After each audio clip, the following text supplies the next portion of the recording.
All right. Am I muted? Good evening and welcome to tonight's City Council meeting. Today, July 9th. I'm sitting in for the mayor who's out of town on business as the mayor pro tem. Ms. Wyckoff, will you call the roll, please? Yes, thank you. Council members present and establishing a quorum are council members Fulcher, Beaumont, Hanford, Walker, Fisher, and Scarborough. Thank you. And Councilmember Beaumont, would you lead us in the pledge?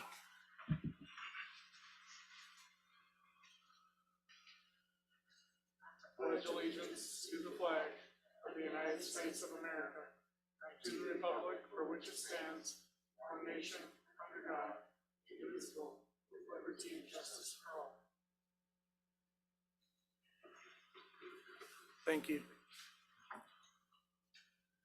The next item on the agenda this evening is public comments. We are taking oral public comments and we have a sign-up sheet. Great. It's limited to in-person comment only for all city public meetings, including city council and all city boards and commissions until further notice, pursuant to council rules of procedure as amended by council action on December 12th, 2023.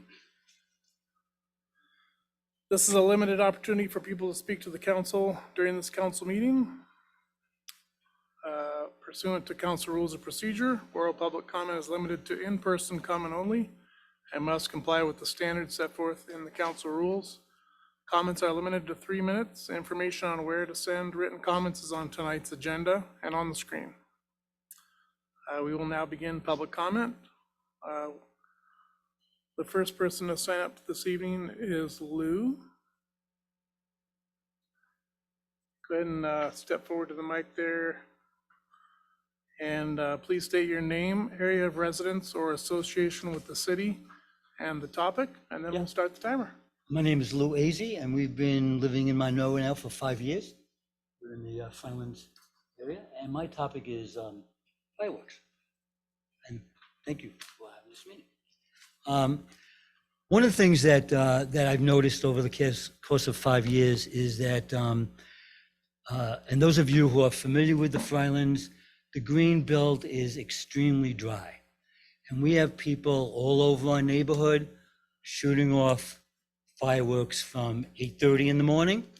I don't believe that there's an ordinance for 8:30 in the morning until after 12:30 in the morning. I have a young disabled adult son who likes to get his sleep, can't sleep during that time. And I would love to have anybody that would come down and hear what people have to go through. We have to scrape the firework debris off of our roofs, our cars, our lawns. I have a little puppy who was walking around with one of those, what are those things called? The tubes, okay? And again, all over the lawn. So we're looking at a situation where it just takes one, and that whole area is gonna go up in flames and take a couple of houses with us. And I don't think anybody wants that. So the air pollution, we have odor of the gunpowder for hours. And you can see the mist all over the evening as people are coming out of their homes. So I mentioned the debris in the greenbelt. When I take a walk with my family, there's debris all over the place. I had to chase a couple of the kids away who were lighting fireworks right behind our fence as you enter into the greenbelt. Luckily, they didn't give me a hard time. But again, the city is looking for trouble. I mean, I've lived in New York, I've lived in Massachusetts. We've never seen anything like this before. And it's like a war zone when you think of how loud the booms are when people are starting to light this stuff. The trash in the street, that's certainly not helping when it gets into the groundwater. And unfortunately, all of our, the people that pick up the garbage, they have to pick up all this stuff. And when you walk around my street, they're piled high like this. And left all over the street. Many times they don't pick it up. and people have to drive over that stuff to get it. We have people that are lighting these big things that go up in the air in the middle of the street. You're not supposed to be doing that either. But again, whatever is supposed to be restrictions, it's either not enforced or people just don't give a hoot about it. And that's also a big problem. We have wildlife in the greenbelt. There was a baby eagle that one of my neighbors had told me was hurt last year and had to be euthanized. And he has pictures. He's away now, Excuse but me, he has Lou, pictures. your time's up, so I'd go ahead and wrap up really quick. Okay, thank you. The last thing I just wanted to mention is that I'm hoping that you folks take this very seriously. I mean, I did talk to somebody who said people care about the health and welfare and the safety of the people that live in the Frylands area. Well, if that is the case, then I hope that somebody would do something about this. Thank you. Thank you. The next person that signed up to speak this evening is Chuck. Please state your name, area of residence, or association with the city and the topic, and then we'll start the timer. I'm representing another group or person with me, and would I be able to speak for 6 minutes by using his time? Unfortunately, we can't do that, but you can have your 3 minutes. Okay. My name's Chuck Schwinn, and I live in the Frylands. My topic is also fireworks. Funny that they have it as well. We live in the Frylands. It's a war zone on the 4th of July. I'm a patriotic person, and just as much as the next person, and to be able to celebrate the 4th of July should be a right for individuals to do. Celebrating in the way that they are celebrating it in our neighborhood and other neighborhoods has nothing to do with patriotism. I doubt that a third of those people even understand what the 4th of July is all about. They get an idea that they can just light these things off whenever they want to. It does start in the morning. It doesn't end until after 12 midnight. I have pictures of a field here, city property, that burnt last year from a firework. I have pictures of my brother's truck from this year on his hood that was damaged from fireworks. We live in an HOA, and we've talked with the president of the HOA, and we get a deaf ear, only to find out that they're one of the ones lighting off these fireworks, and now we understand why we're getting that deaf ear. Again, the 4th of July is great, and people should be able to celebrate, and I'm not against fireworks altogether. I'm against the ones that are on the Washington State Fire Marshal's list of illegal fireworks, aerial bombs, aerial rockets, things as such. Safe and sane fireworks are fine. If you want to light those off, they're not aerial, they're not causing, they can cause damage for sure, but these illegal ones there's no place for them in our neighborhood. It is a war zone. Our dogs go crazy, we can't sleep. The sky is just clouded with sulfur. Marysville, Everett, Linwood, Edmonds, Kirkland, Bothell, all of these cities have banned these fireworks, with Monroe left hanging on to them, and there's no reason for these fireworks to be used in our neighborhood. One of these days, like the fire I showed you here, is going to be somebody's home. It's going to be somebody's physical or worse death, or it's going to be a pet's life. Lou was to an eagle. Baby eagle was killed from an illegal firework, and we have pictures, but we weren't able to get them. A state bird, protected species. And I thank you for your time and for letting us speak about this, and I hope that it is taken seriously and we can curb this in our city and make it safe for people again. Thank you. Thank you. Ms. Wyckoff, before we continue, I neglected to let the council know that I received a text from Councilmember Gamble that he'll be running late as he's coming from over the mountain. So without objection, we'll consider him excused. Thank you. Okay, the next person signed up to speak this evening is John Schwinn. Okay, the next person is Peggy Nielsen. Hi, hi Peggy. I'll see you for a few months. Please state your name and address, name, area of residence, or association with the city, and topic. And then we'll start the timer. Peggy Nielsen with the Monroe Library, talking about library events and services. So I just wanted to give you all an update on the things that the library has been doing to connect with and enrich the folks who live here in Monroe and visit us. Our summer reading program is currently going on, where we encourage children to embrace literacy and learning by reading for 10 hours during the summer and then winning a book and a sticker as their prize. We also have a lot of events going on for kids and for people of all ages, including a fire truck story time coming on Thursday, where kids will get to hear firefighters read them stories and then learn about fire safety. We've got a stuffed animal sleepover, and we've got a writers group, which has become just the toast of Monroe after only a few sessions. We've also been doing a lot of outreach to events in town and to schools as well. So we've been going to a lot of different schools and daycares to talk to the children there and read them stories. And we've been tabling at events such as Monroe Pride and Juneteenth. And we have a table coming up at the Belonging event as well.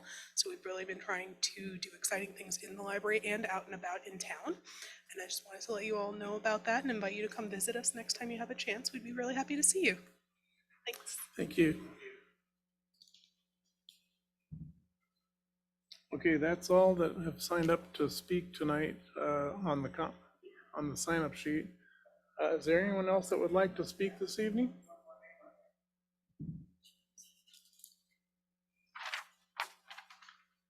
Well, maybe it's on a different page, but go ahead and step right up and state your name, area of residence or association with the city, and the topic, and then we'll start the timer. Hi, my name's Rosie Tatum. I've lived in the city about 25 years.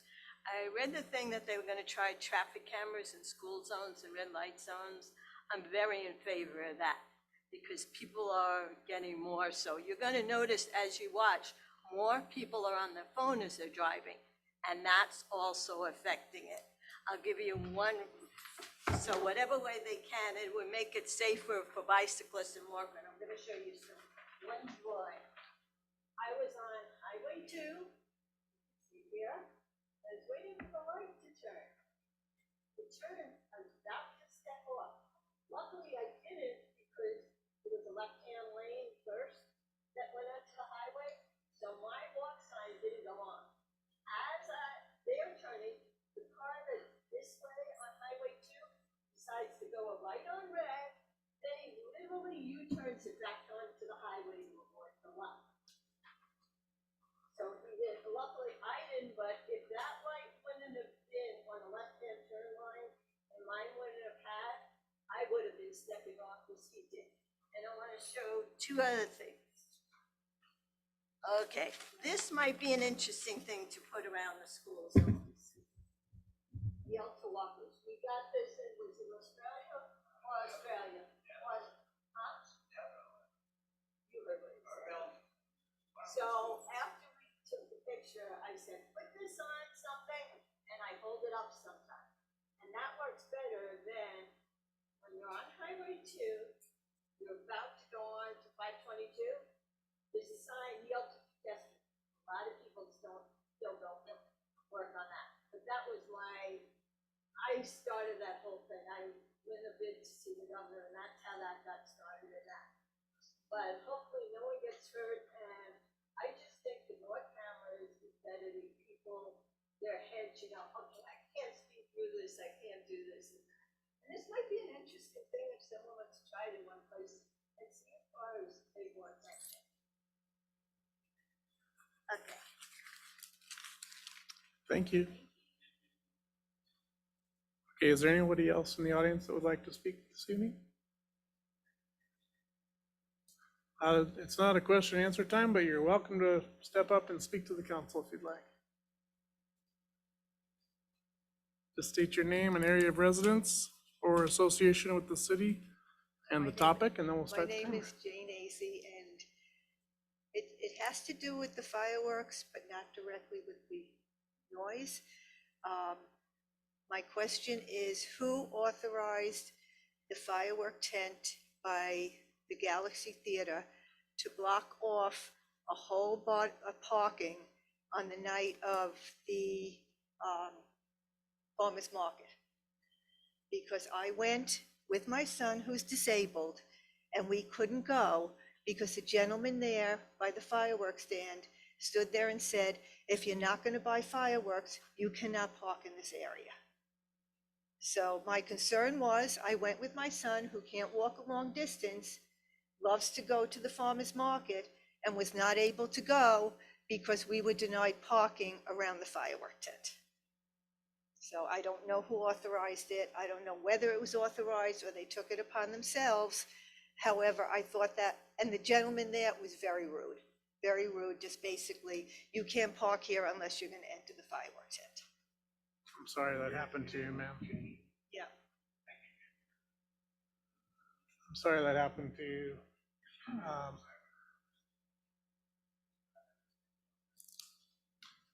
Okay, is there anyone else that would like to address council this evening? Okay, the next item on the agenda is announcements and presentations with Director at Night, Administrator Night. Thank you. Didn't mean to demote you there.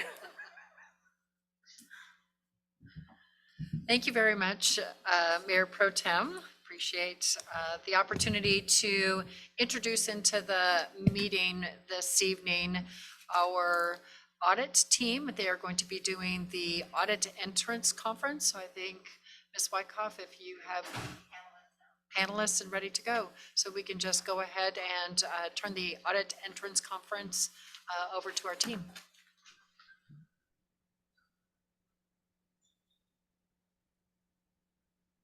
All right, good evening, everyone. Can you hear us okay? Yes. Perfect, thank you so much. We always like to make sure there's no technical difficulties before we get started. I'd like to start off by thanking the city for the opportunity to join your meeting this evening. My name is Christina Baylor. I serve as the audit manager for one of our regional offices. I am joined by one of my staff, Christos Kokopis, who is serving as the audit lead for the city's audit that is currently underway.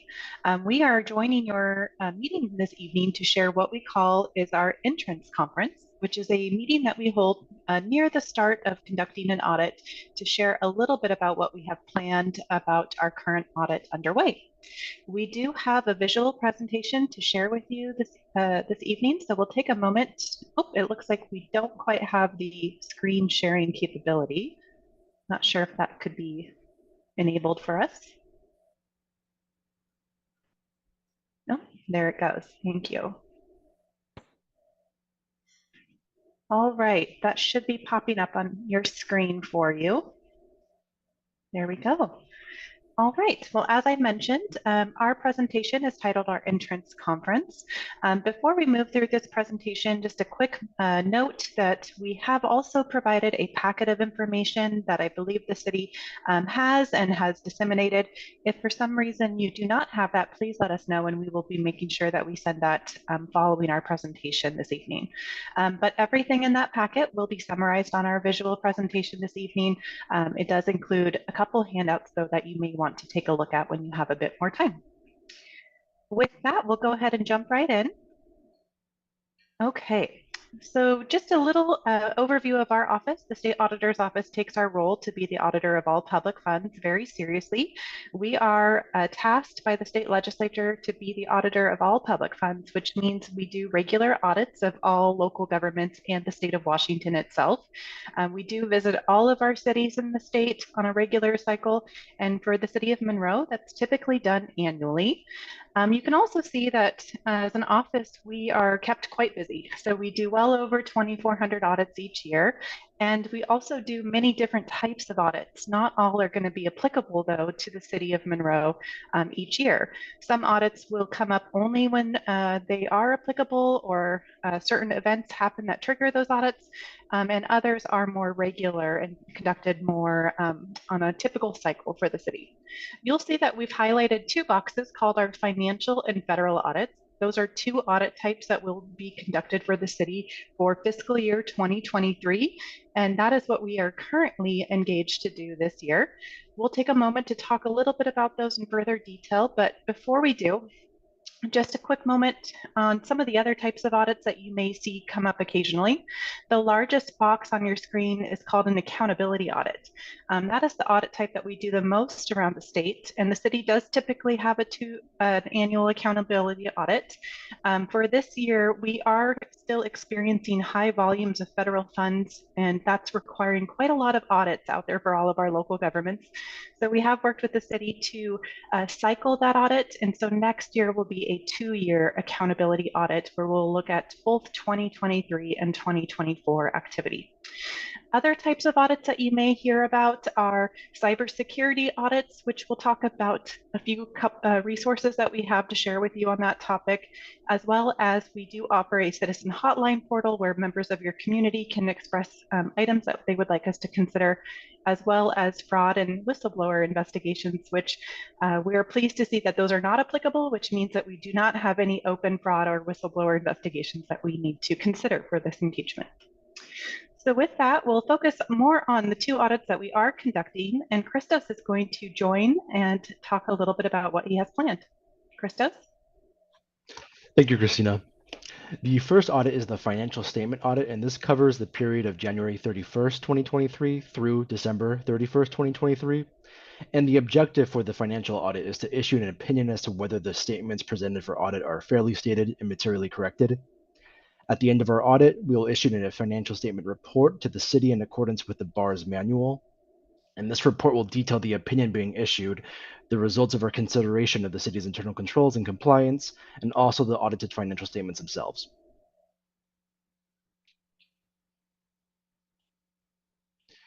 The next audit we have is the federal grant compliance audit, and this is in the same time period of January through December 2023. The objective is to determine whether the city complied with the requirements for the received federal funding, and upon completion, we will issue an opinion over the city's compliance with the grant requirements.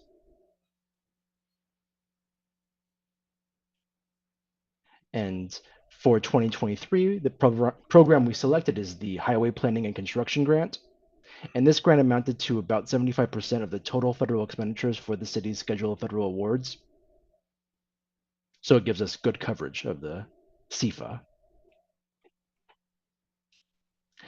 To stay connected, we will hold weekly status meetings with the audit contacts. And we will also be inviting the City Council and leadership to an exit conference where we will share the results of our audit once we have completed the audit and passed it through review. All right. Well, thank you, Christos. I just have a few additional items that we would like to share with the city this evening. The first is the levels of audit recommendations that may result after conducting our audit. Our office does have 3 primary levels of reporting. The most significant or highest level of reporting is something referred to as an audit finding. Audit findings are the only level of reporting that are included in their entirety in our audit report, which will be available to the public once it's posted on our website. If there is an audit finding, the city is given the opportunity to provide a response, which is also included in our published report. The next level down is something called a management letter. Management letters are less significant than audit findings, but they are still items that we feel very strongly that we would like the city to be aware of, and we do include them in a formal letter to the city council.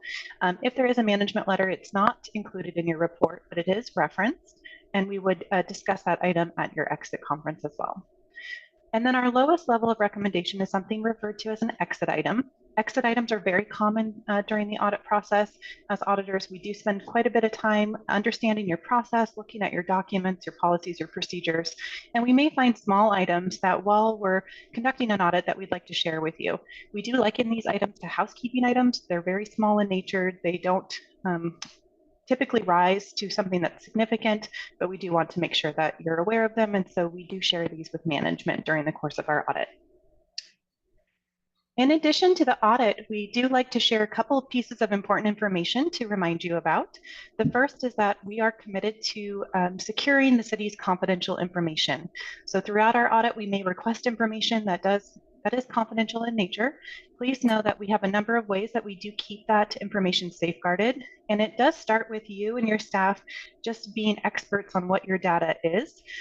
If there is a request of your data, please let us know if you are aware that it contains sensitive information, just to double check if it really is needed. If it is needed, we do have a secure portal that you can share that information with us. And then we have a number of policies and procedures as well as safeguards to make sure that it's handled correctly once it's obtained on our end and appropriately labeled, so that we can have those safeguards in place. In addition, we do always provide an estimate of audit cost when conducting an engagement. You'll find that detailed in your packet of information, and it's also provided in our engagement letter that we have shared with the city. Everything's right in line with past estimates. In fact, it's quite a bit less because we are cycling our accountability audit this year. In addition, we do always like to make a quick mention that during the audit, it is sometimes possible that a question or concern could arise where you may feel that you don't get adequate resolution with the team that you're working with. Please know that we really value our partnership with the city, and we want to make sure that all of your questions and concerns are adequately addressed.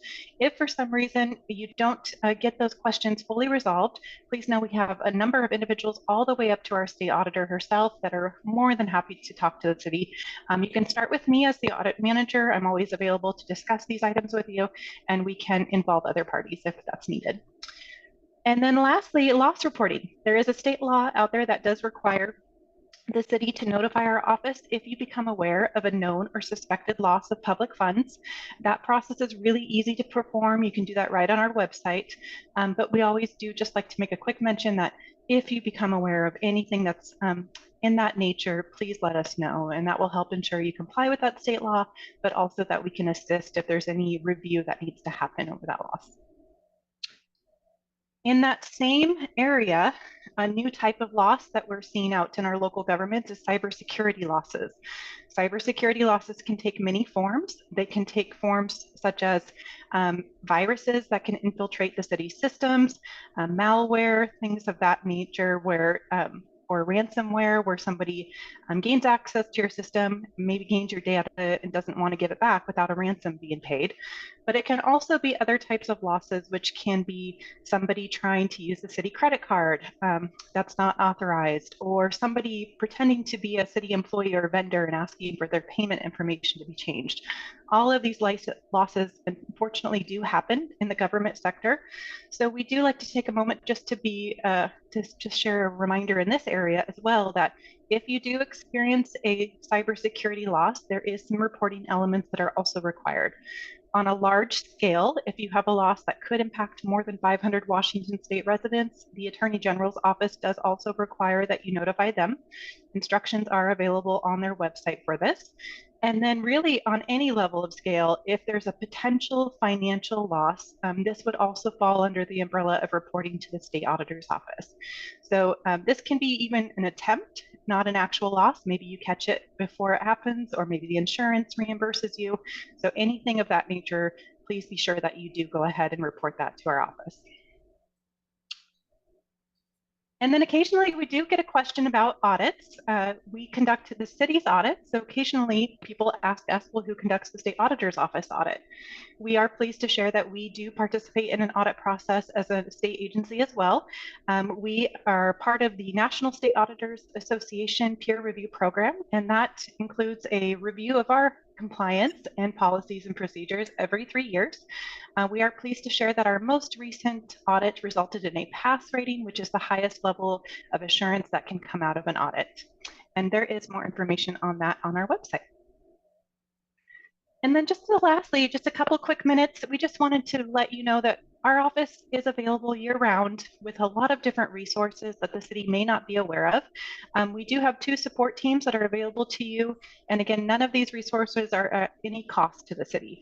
So our first resource is our local government support team that primarily specializes in annual report filing or accounting questions. So if your team has any questions of that nature, they are available to speak to you about reporting requirements, answer specific questions that you're working through, or even point you in the direction of training that's coming up, which is always great. And then another area is our Center for Government Innovation, which really focuses on helping the cities and other local governments improve your processes. So they have a number of resources, everything from training to tips and resources that you can download and share with your staff, and even other areas that they're behind. Some of their most recent offerings are actually detailed on this slide. The first one is what we call a cyber checkup. I mentioned cybersecurity audits are a big topic out there. Our center is now offering a very fast and kind of efficient way to review the city's cybersecurity practices. So if you're not quite sure if your cybersecurity policies or practices are in alignment with national best practice standards, this is a service that they can help you with. So we do have specialists in that area that can work with your IT professionals and review what your processes are, just to let you know if there's any areas that might be concerning to be aware of. They're also available to come out and provide trainings to your staff on any topics that can range from lean training, which is how you can better serve your citizens and maybe look at some of your processes to make sure they're running efficiently and effectively. But they also do management trainings as well if you're interested in kind of looking at how you work together and identifying strengths and weaknesses and seeing how the team can be more cohesive. And then lastly, they are behind our financial intelligence tool, which is available on our website for the public to use. And this is a health indicator tool to just let both you and the public know how the city of Monroe is doing. Is there any concerns with the financial health of the city that might be worth taking a little deeper dive into and seeing if there's any adjustments that might be beneficial to make? And we've also included in your packet our Audit Connection. This is a newsletter that we put out twice a year that really is beneficial to let you know what current topics are out there and things that you might be wanting to be aware of. We do publish this newsletter twice a year in May and in September. So we have included the most recent copy from May of this year. You can sign up to get notifications of this newsletter directly on our website. But just to give you kind of a taste of some of the articles that you'll find in here, this most recent connection always includes an article from our state auditor herself and what her focus is for the agency, but it also will share current fraud areas or trends that we're seeing out in local governments. It's also going to share new resources that our office puts out. So we do have information on new OPMA compliance resources that are included, and then just some good areas to really be mindful of. So this edition does include information on how to perform effective bank statement reviews, as well as a new fraud resource that we'll talk about here in just a minute, protecting the city from unanticipated revenue schemes. So that's a new area that's coming up. We also included an update in your packet about accounting changes that are on the horizon. This is really more for your accounting team, but it's always good to be aware of changes in governmental accounting that we know are coming down in the future. So that's something that you can take a look at when you have time. And then our last slide for you today is on that new fraud resource, which we mentioned is in your packet. One of the new things that we are seeing out here is that sometimes revenues that are not consistently coming in, those unexpected revenue streams, can be ripe for potential misappropriation in government. So we have included a new resource on how the local governments, including the city, can best be prepared to prevent this from happening in your organization. It is split up into several helpful sections. So first and foremost, what is an unanticipated revenue and how to identify that in your city, but then common ways that this fraud can occur, and then how you can prevent and detect it to determine if that is happening in your organization. So we do encourage you to take a look at this. It's really good to be aware of these new areas that we're seeing out there and just make sure that the city is not encountering any of these new trends. And with that, that's everything that we have for you this evening. Are there any questions that we can answer for you while we're here today? Council?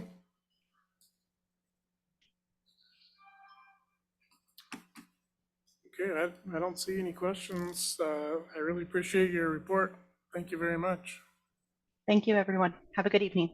You too. All right, Ms. Wyckoff, let it be known Councilmember Gamble arrived at 7:25. Good evening, welcome. Glad you made it safely. The next item is item number 1161. A public hearing for amending, the next item is item 6.1. A public hearing for amending ordinance number 1161, vacation of portion of Mountain View Road Southeast Row.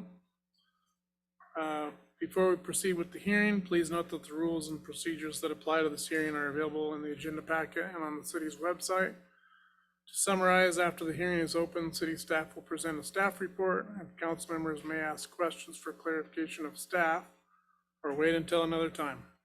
The public hearing is now open.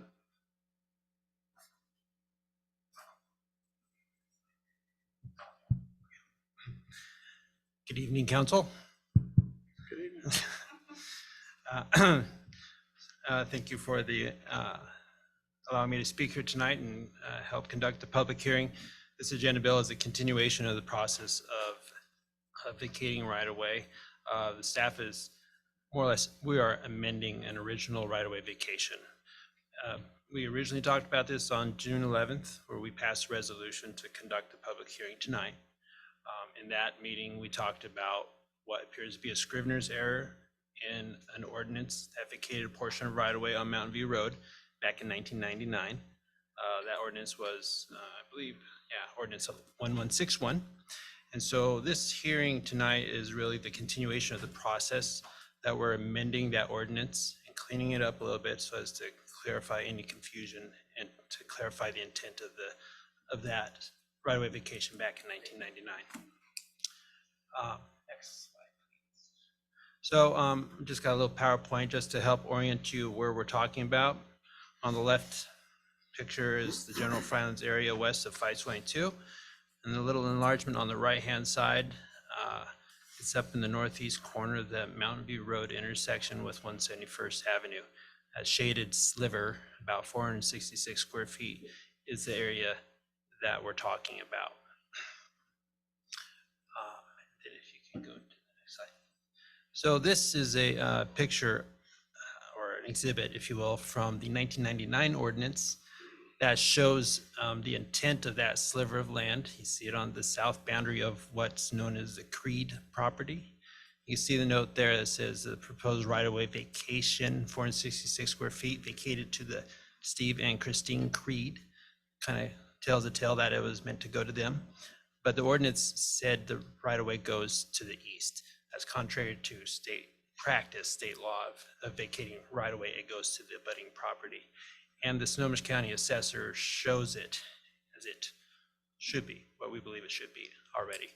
So really it's just cleaning up some words. In your packet, we have the proposed ordinance 005224 that shows what we intend to do. And that's simply striking out the sentence, if you will, that said the right-of-way goes to the east. We believe part of the confusion was we were also purchasing right-of-way to the west of the Creed property. And so I think they kind of got their shaded areas mixed up. And so what was supposed to be north became east, and it looks simple enough. That really is the purpose of this public hearing. We want to take a procedurally conservative approach and really just conduct a right-of-way vacation process, even though we're more or less amending an existing right-of-way ordinance. So that gives the public opportunity, to speak to it. And we did the formal posting process where we post in public places, post at the site, put the public hearing in the Herald, and notice that, and then let the abutting properties know what we're up to. And so, yeah, that's pretty much the end of the presentation. Thank you, Scott. For the record, I'm informing all parties interested in these proceedings that the city clerk has forwarded to the city council all timely written or otherwise recordable comments that have been submitted regarding the subject matter of this public hearing. Do any council members have any clarifying questions of staff?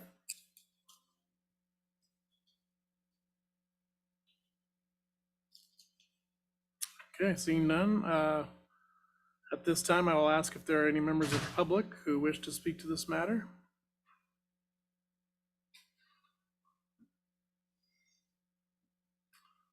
Seeing none.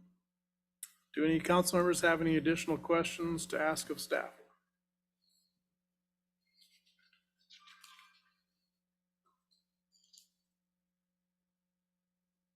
Okay, this is the conclusion of the public hearing. Unless there are objections, this hearing is now closed. Next item on the agenda is the requested action, motion number 1. Yeah. Yeah. Council. Councilmember Beaumont. I move to waive council rules of procedure requiring 2 readings of an ordinance. Motion's been made by Councilmember Beaumont, seconded by Councilmember Fisher. Any discussion on the motion? Seeing none, all those in favor say aye. Aye. Opposed? Motion carries 7-0. Councilmember Beaumont. I move to adopt ordinance 005/2024, amending ordinance 1161, clarifying the intent and effect of the Mountain View Road public right-of-way vacation effectuated thereunder, adopting legislative findings, providing for severability, and establishing an effective date. Motion's been made by Councilmember Beaumont, seconded by Councilmember Scarborough. Any discussion on the motion? Seeing none, all those in favor say aye. Aye. Opposed? Motion carries 7-0. Thank you. Thank you. Due to the recent departure of the finance director, staff is requesting that a resolution be added to the consent agenda tonight. The resolution will authorize investment in the local government investment pool and update their authorized person. The draft resolution was emailed to council earlier today and will be added to the meeting packet. We need a motion to amend the agenda to add this item to the consent agenda. This motion can be made at any time prior to adoption of the consent agenda. Since I have the paperwork, I'll go ahead and make the motion. I move to amend the agenda to add item 7.7, adopt resolution 2024-016, authorizing investment of City of Monroe monies in the local government investment pool and repealing resolution number 020/2017 to the consent agenda. Okay, I made the motion. Motion was seconded by Councilmember Scarborough. Any discussion on the motion? Seeing none, all those in favor say aye. Aye. Opposed? Motion carries 7-0. Thank you. Now we'll move on to the consent agenda with the newly added item. Councilmember Beaumont. I move to approve the consent agenda with the exception of item 7.5 regarding the Seattle Tourism Promotion Support Grant. I would like some more information about that after reading through it. Okay, the motion's been made by Councilmember Beaumont, as stated, seconded by Councilmember Fulcher. All those in favor of the motion say aye. Oh, sorry, any discussion on the motion? Seeing none, all those in favor of the motion say aye. Aye. Opposed? Motion carries 7-0. Councilmember Beaumont, would you like to address 7.5? Thank you, Mayor Pro Tem. I actually read through the information on this tourism grant, and while I think it's a wonderful opportunity for the city, did note that we are responsible for $5,000 of this $10,000 grant. And I do have some concerns about the scope of work and would like to discuss some of the information in this with potentially Patrick Doherty or whoever is responsible for putting this together. We've got a lot of information about Vail Resorts and Epic Pass holders, and they've identified some fly markets to market this idea of lodging in Monroe for people who would maybe like to ski and recreate at Stevens Pass and in the Cascades. And as a Epic Pass holder, I have a lot of ideas about them choosing California and potentially Phoenix or Tucson areas when we've got 5 resorts in Colorado on that pass that are all fly markets as well, that I think would be much more viable choices. So I do have some questions about the partnership with Stevens Pass Resort and how we're working with Vail on this project. And Ms. Wyckoff, did you say that Patrick was in attendance? That'd be great. You could go ahead and bring him forward. Thank you. He will be best able, I think, to answer your specific questions about why the fly markets were selected and what the thinking was behind those. Thank you. So Mr. Doherty, if you could take yourself off mute. Yes, and Good evening. video too. I don't know, the video doesn't seem to be working. Oh, there I am. I'm on my patio. Sorry, folks. Good evening, Mayor and Council. And I would like to take the opportunity to respond to a couple questions that I heard that were raised right now. So let me take one step back and state that this grant opportunity, which is offered by the Port of Seattle, and they've done something similar in previous years, is their intention is to promote visitorship to the Northwest through the airport in the off season. So not summer, obviously. So wintertime, late fall, early spring. And they offer the opportunity to communities in the region that have assets or attractions or hotels, et cetera, that would be the site of visitors coming to the Northwest during that period. Since we are the sort of base camp location to the Cascades and especially Stevens Pass in the US 2 corridor in the winter for snow and wintertime adventures and activities, it made sense to promote Monroe for this award. And they specifically, of course, needed to be fly markets, as mentioned by a council member, because, of course, that would bring folks to the airport and then on to Monroe and beyond. When we, of course, recognizing that our nearest ski resort is, in fact, Stevens Pass up Highway 2, and I spoke to them. They are now owned by the Vail Resorts Company. I asked them about their recommendation for what would make sense for promoting Monroe and coming to the Northwest in another fly market. And they said, of course, first that it be an area that has a high number of Epic Pass holders, and because that's the Vail-wide pass that people have for skiing and enjoying their resorts. And then they suggested the Bay Area and also Sacramento because of proximity to the Tahoe area and their resorts there. Now, that doesn't mean that it couldn't be another location. I just went with what they recommended because they seemed to think that based on visitorship, even without this promotion, that they were getting visitors from California, those locations, more than other locations.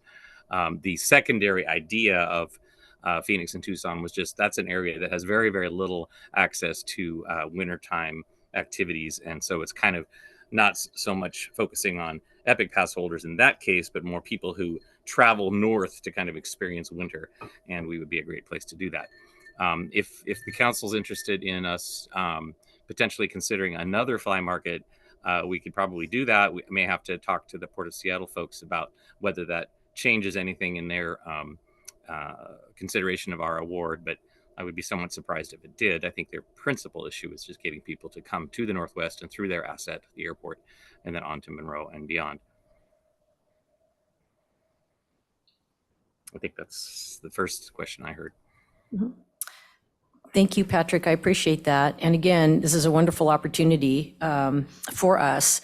I just want to make sure that, it's meeting, sort of hitting the target goal, which is getting people here. And I understand that Phoenix or Tucson, you're right, maybe areas where maybe they're not skiers. They may want to come snowshoe, tube, whatever, just come in the winter. But I think, when I read through this, it says Epic Pass holders. And my concern is the Vail corporate entity here. And when I read through it, it almost seemed like we were promoting skiing at Stevens. And I just want to, they have plenty of money to do that themselves. I just want to make sure our $5,000 is well spent and it's hitting the right markets and really driving those people to come here and stay in Monroe, eat in Monroe, and buy things in Monroe.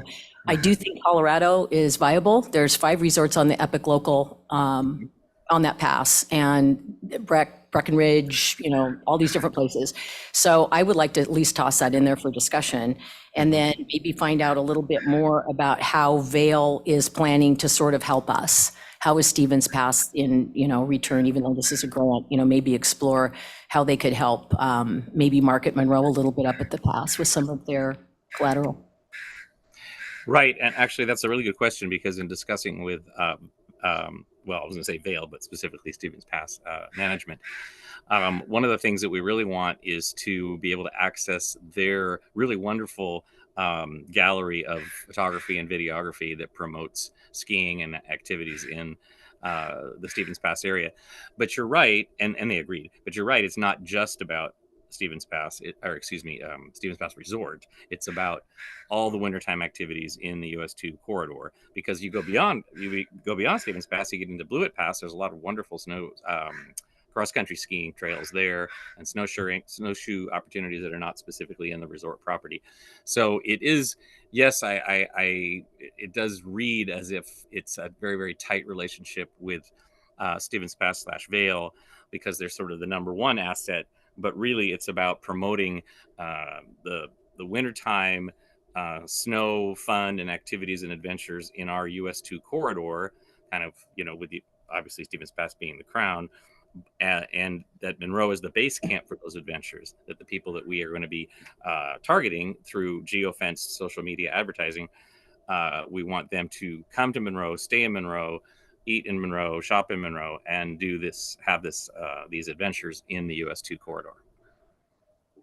Correct. Thank you so much. And then, of course, just the writers, the group of writers, would we be responsible for hiring the writers Yes. for this content?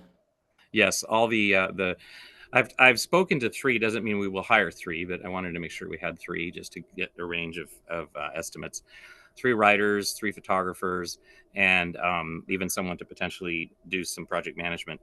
And all that would be contracts that we would enter into, and we would have total control of. Okay, great. And then is there some kind of a follow-up? Are you planning to collect data after this grant money is spent on what this drives? How many, heads are in beds and that kind of thing? Is there a plan for making sure that this was a successful campaign? Yeah, and actually, I've got a couple of responses to that. One is, we're very lucky to have subscribed this year to Placer AI, which is the data, the best data for visitorship and tourism, and we can drive down to individual properties in Monroe, but also other activity areas and out in and outside Monroe. So we can check that. We're also going to create a specific landing page related to the promotion. So when people click on something they see on social media, it'll go to that landing page. So at least we'll immediately know how many people were at least engaging at that first level.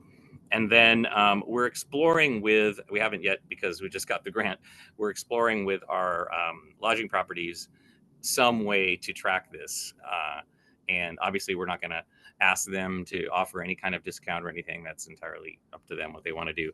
But we're going to talk to them what's the best way to track people who are responding to this and coming from those areas to Monroe.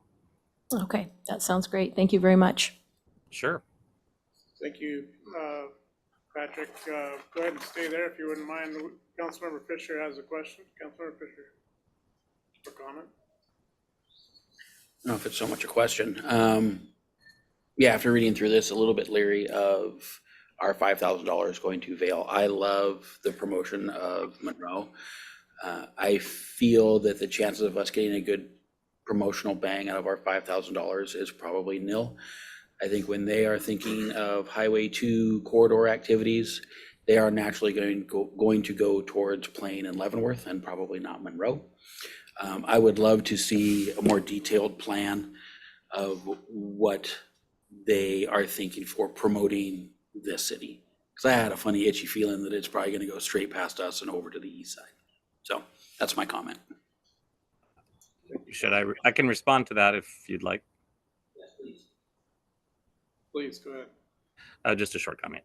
So The campaign is mostly a social media based campaign because, of course, these people that we're targeting are in these other markets. And so, whether that be what we propose, which is the Bay Area, whether that be Colorado markets, potentially Arizona, this is going to be through social media. And if you've been on social media, you see sometimes banner ads that come down the side. Sometimes there's ads right in the actual stream. And they will be about promoting these wintertime fun activities and adventures, whether they be skiing, snowboarding, snowshoeing, just accessing the adventures in the US 2 corridor and using Monroe as the base camp. So we will definitely be promoting Monroe, and it's not just a $5,000 promotion; it's a $15,000 promotion because our 5 is the leverage to get the 10 from the port. So it's a $15,000 campaign. There's actually quite a bit of you get quite a bit of bang for your buck when you do social media geofenced and targeted advertising. You can get quite a few eyeballs, thousands of people seeing, at least seeing, whether they click or not, of course, is another issue. So it's pretty much the only way, any way affordable to target distant markets. Obviously, it would be very expensive to take print ads out in those newspapers or on the sides of buses or something. So the only really affordable way to do this kind of thing is through social media.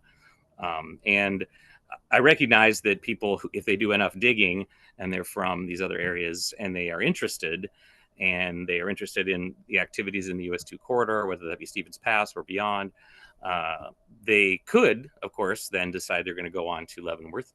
They may pair it. They may have a couple nights in Monroe and a couple nights in Leavenworth. They may not discover the Leavenworth option and stay in Monroe because that's what we're promoting. We obviously don't know that for a fact, but I'm pretty optimistic that doing this promotion could have an impact on our lodging during the winter, which is a lower time for them. Thank you. Councilmember Bowman, I saw your flag, but I'm going to let the other council members speak first. Councilmember Walker? You had your flag. Yes.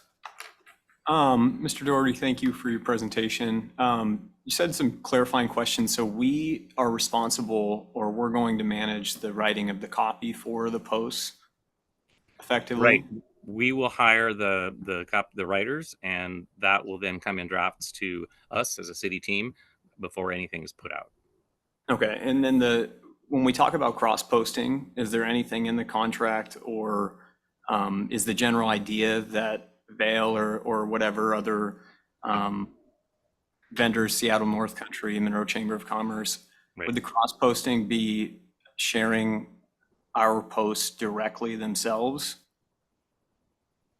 They would, yes, they would share. So in the discussions with, I've spoken to Seattle North Country, which is the county tourism, and then also with Vail, as I mentioned, and they both agreed. Now we don't have a contract with them. This is an agreement, sitting down in a meeting with management and saying that if we get this grant, that we are then going to discuss, which we're just now starting, what our rules of engagement are going to be, and in concept agreed that they would definitely want to share anything we post, and they would also offer, like I said before, their access to their gallery of images, so we don't have to start everything from scratch.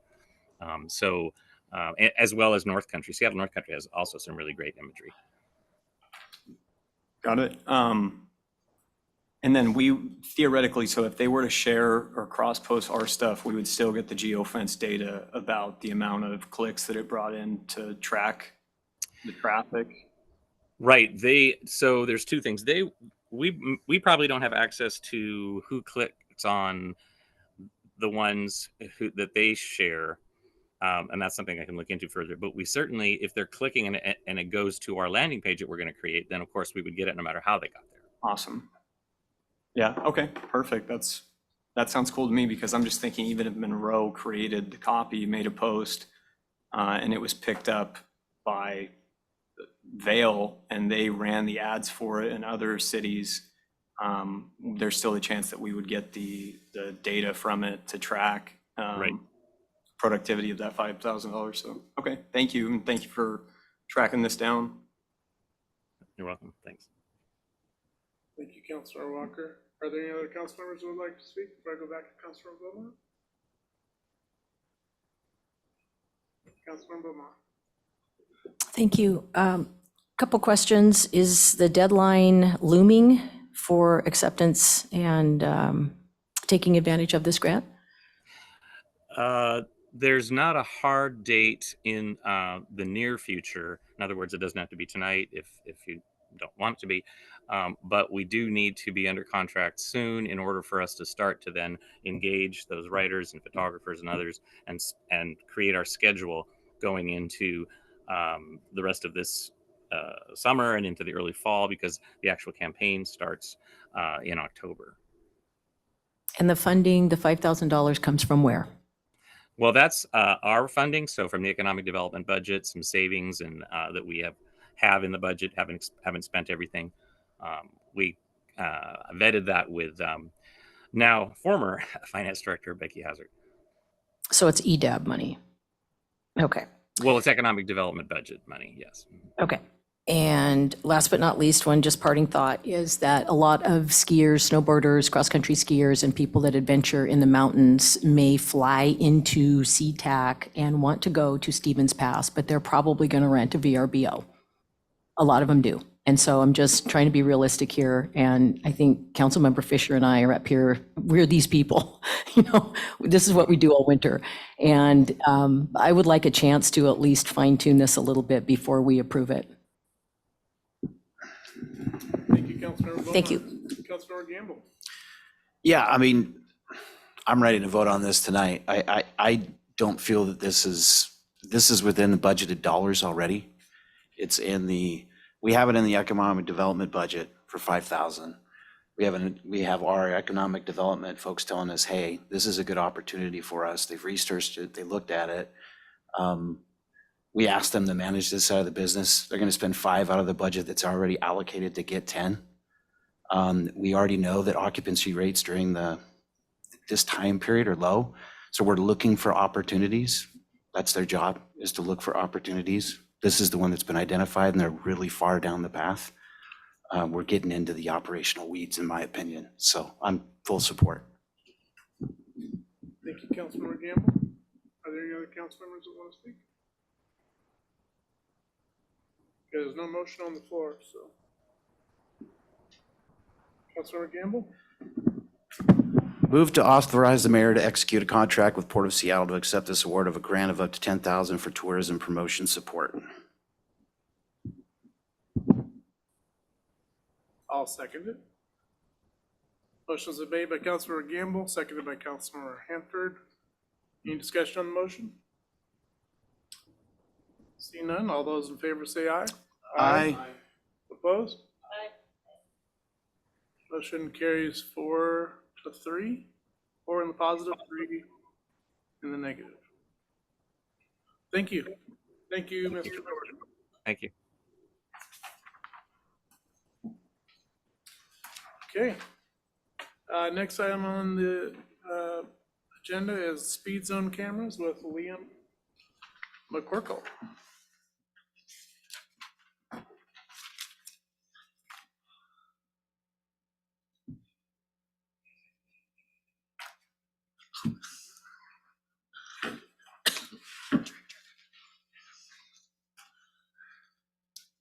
Good evening, Council. Thank you for allowing me back to present a second time. So today I am presenting again on automated traffic safety cameras following our previous discussion on June 18th. Next slide.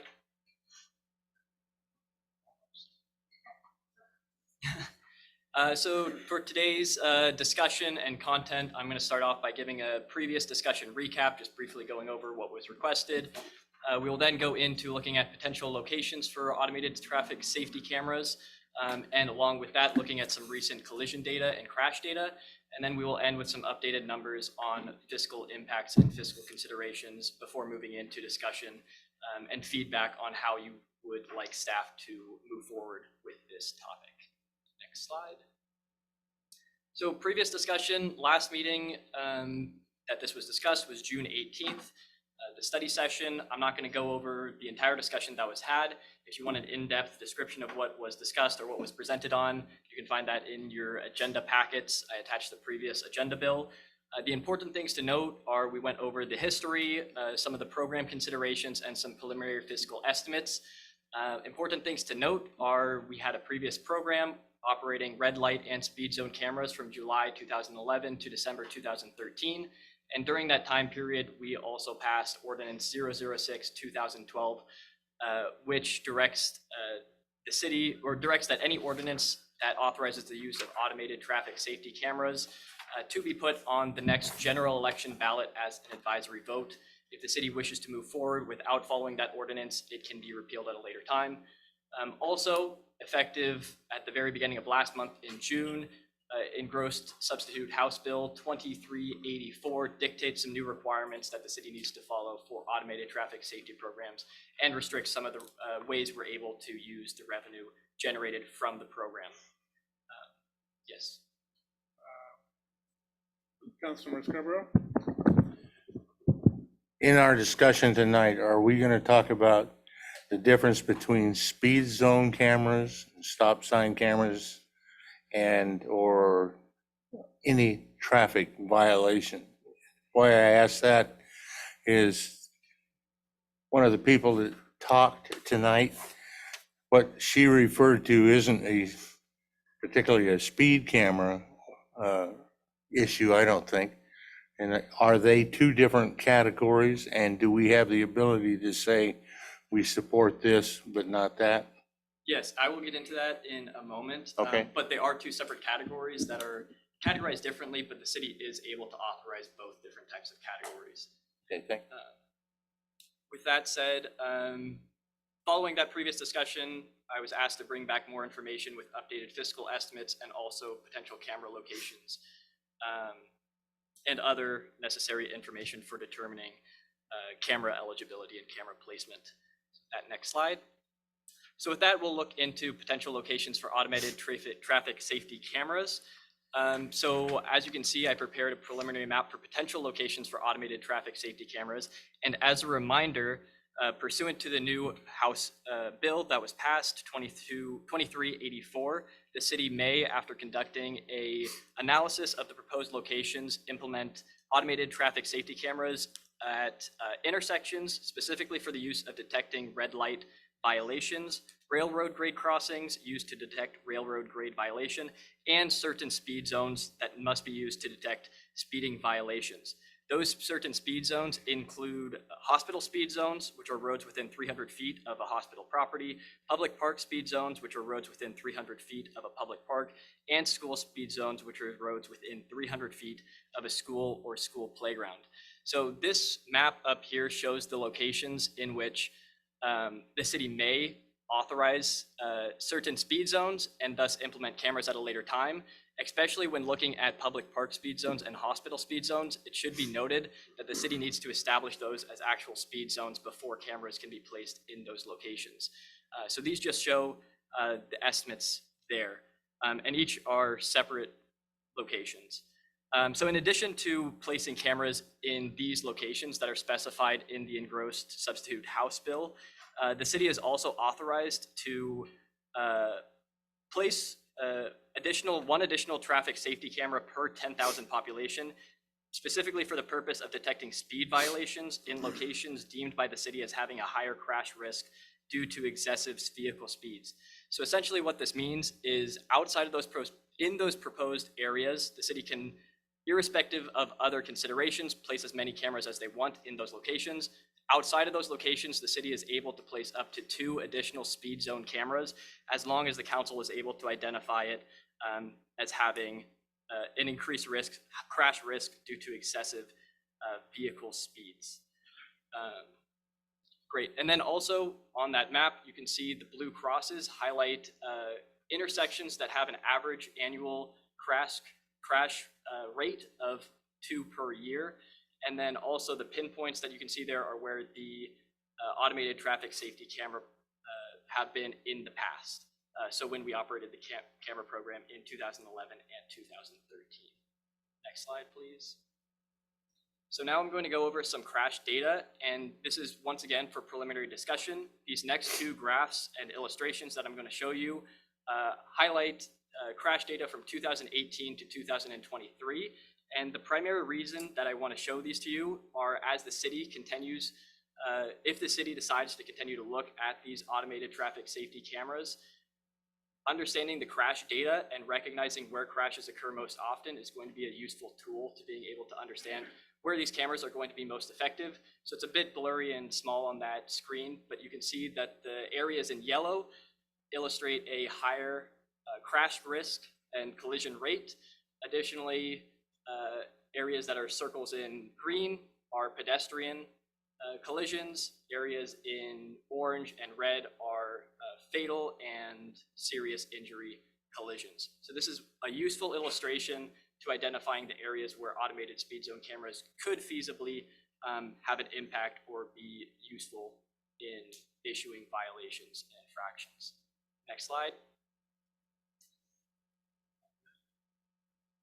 A similar story can be shown with this graph here, which illustrates between 2018 and 2022 intersection collision data. Each of these 5 intersections have an annual average collision rate of above 2. I will let you mostly analyze this data for yourself, but you can see that the intersection that has the most crashes, both by volume and its average, is Main Street and US 2. So if the city decides to, in addition to adding speed zone cameras, wishes to look into red light cameras as well, these intersections are potential locations where red light cameras could see potential effects towards reducing infractions for red light violations. Next slide. So now looking into the fiscal impact, staff dug down and got some better illustrations of the fiscal impacts, both with connecting with court staff as well as reaching out to other jurisdictions that currently operate automated traffic safety camera programs. These numbers, once again, I would like to preface, is preliminary estimates and preliminary discussion only. As and if the city decides to move forward with this program, these numbers will continue to be refined with additional analysis and supporting documentation. With that said, these estimates are based on an analysis of having about 6 automated traffic safety cameras, processing about 5,000 infractions per year. With that said, I would like to go over some of the assumptions that have been made in collecting this data just for your own consideration. Those include with the revenue, which was primarily taken from 2013 data.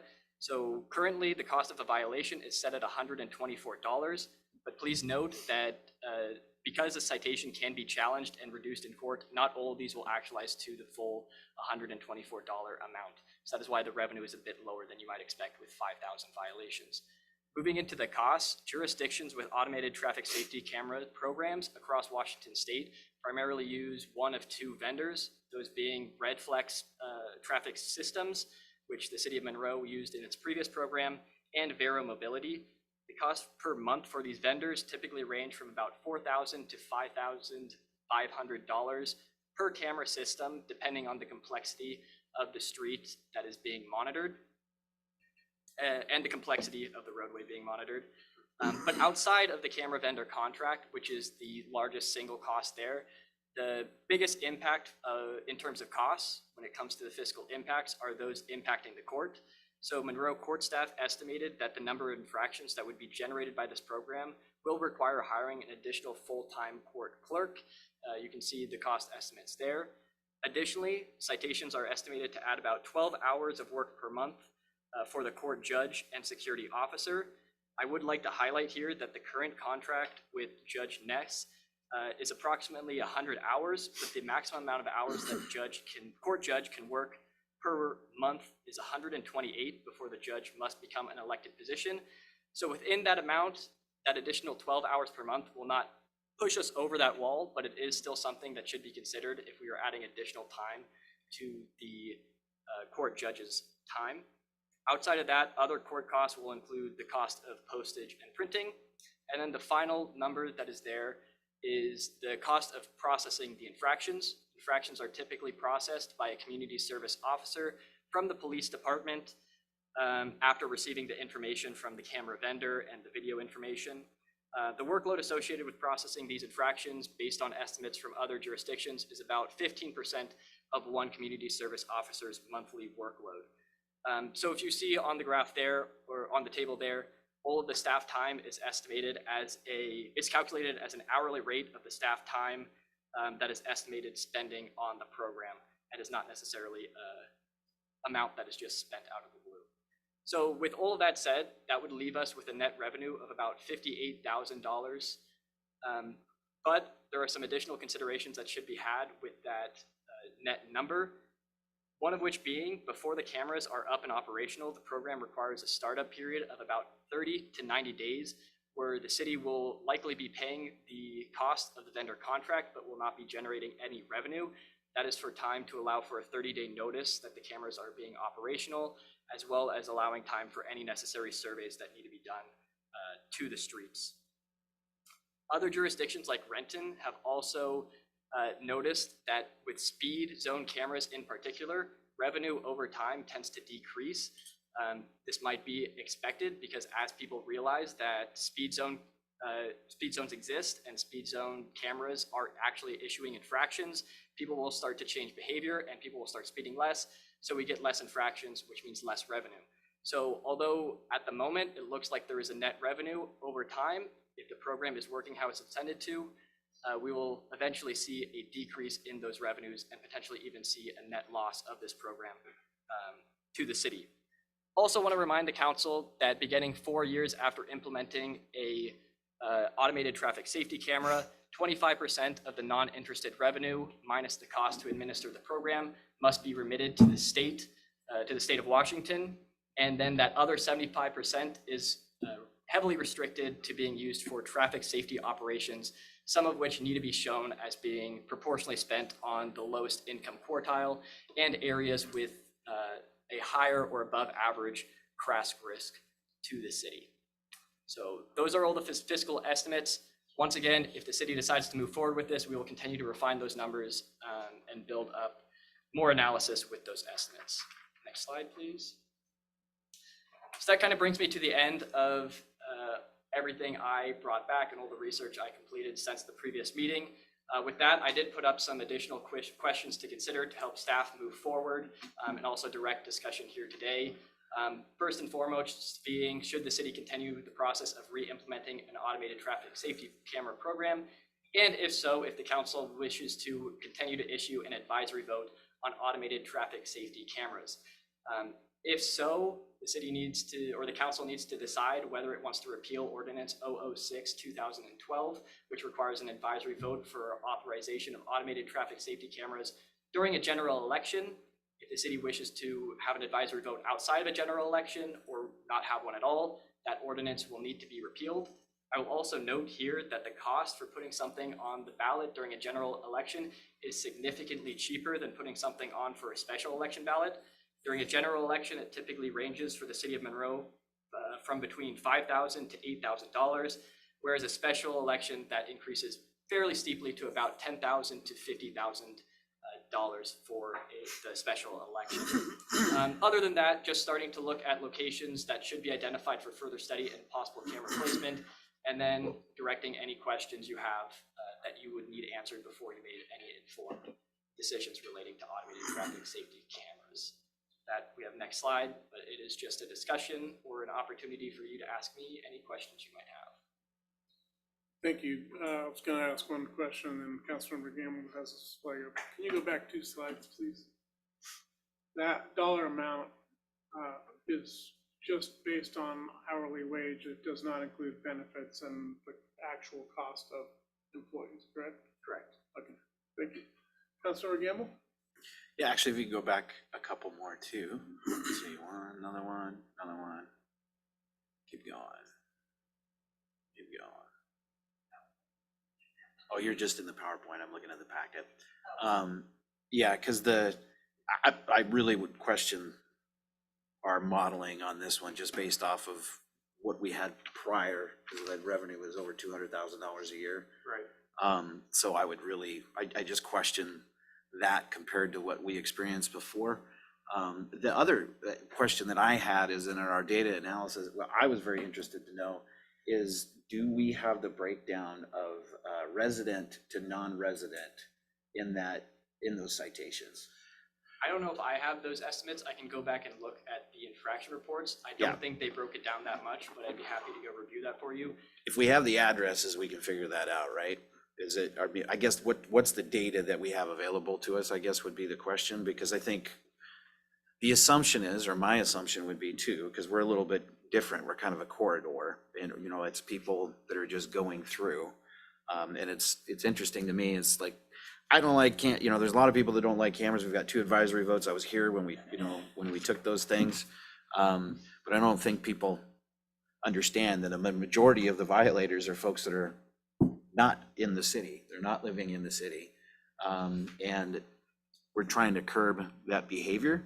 And then also, if they're going to be racing through our town, they're going to pay for that infraction. And I continue to get people reaching out about their headlights, the people using Main Street as a, that's more of a motorcycle thing, you know, race car, yeah.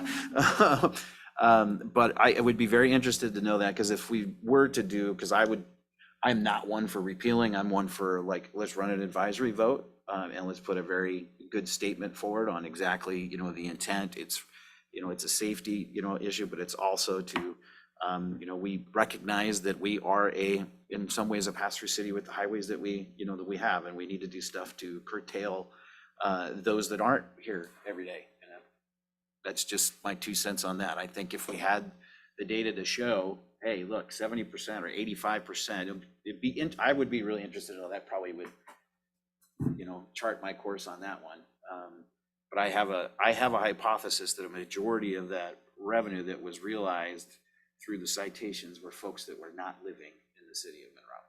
That's just my hypothesis. I can certainly see what I can find. The infraction reports I reviewed in the past definitely did not separate it by resident and non-resident.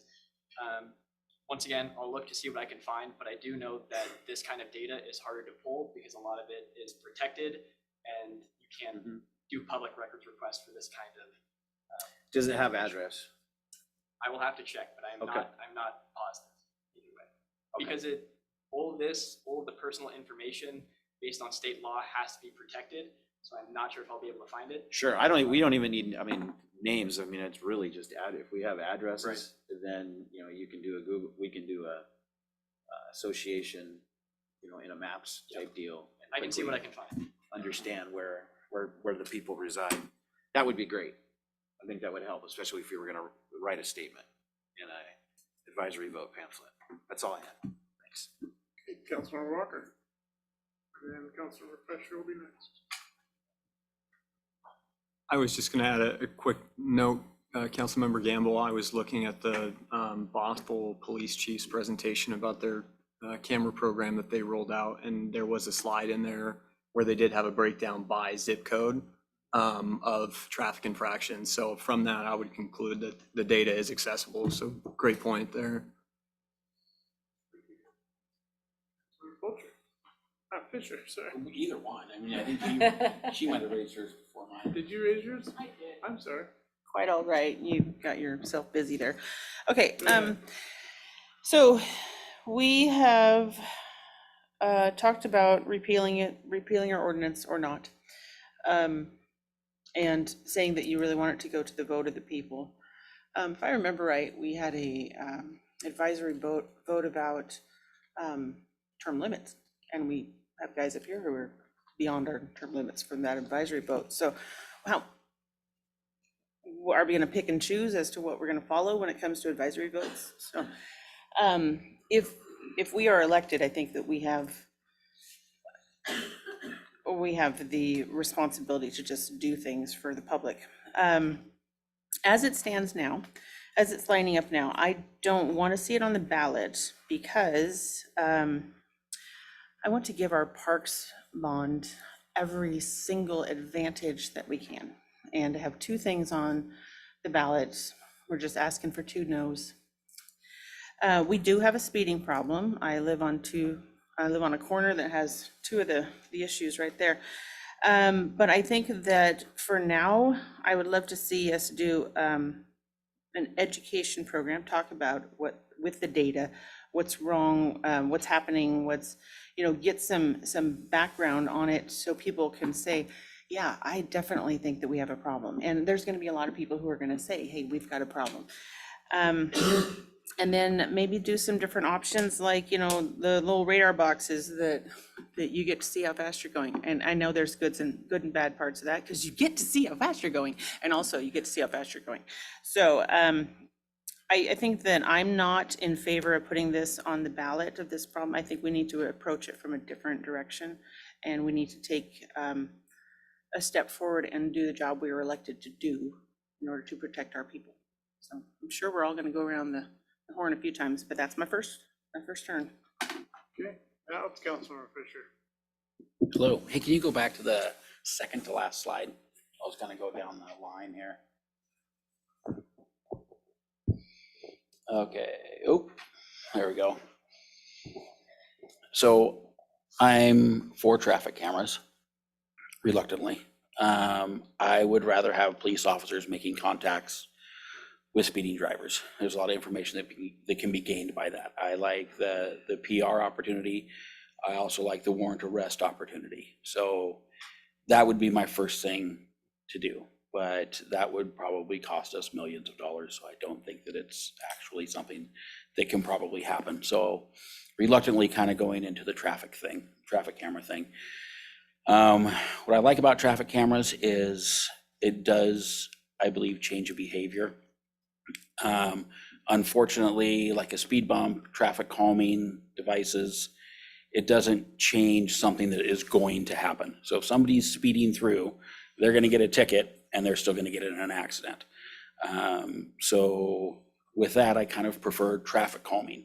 Again, like it or not, we're looking at budget stuff to rearrange roads, to put in traffic calming, to put in raised crosswalks. We are probably, again, looking in the millions of dollars to do that throughout our city.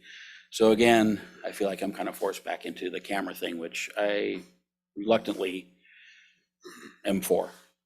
Then as we go down to the advisory vote, I am for repealing 062012. I tried to think of some really good examples of this to make it come out right, and I couldn't come up with any, so here we go.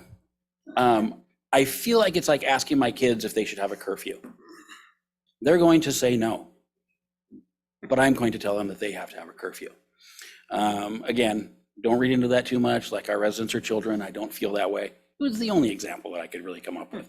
I was thinking about chickens and wolves, and it was in my head, there's a lot of stuff going on. Locations identified, 179th. So we've already had some problems there. We've had some data collected, I think, from it. Is that the kind of data that you're looking for? We had some, what was it, like 15% of all cars that went through there were exceeding the speed limit up to 37 miles an hour or greater.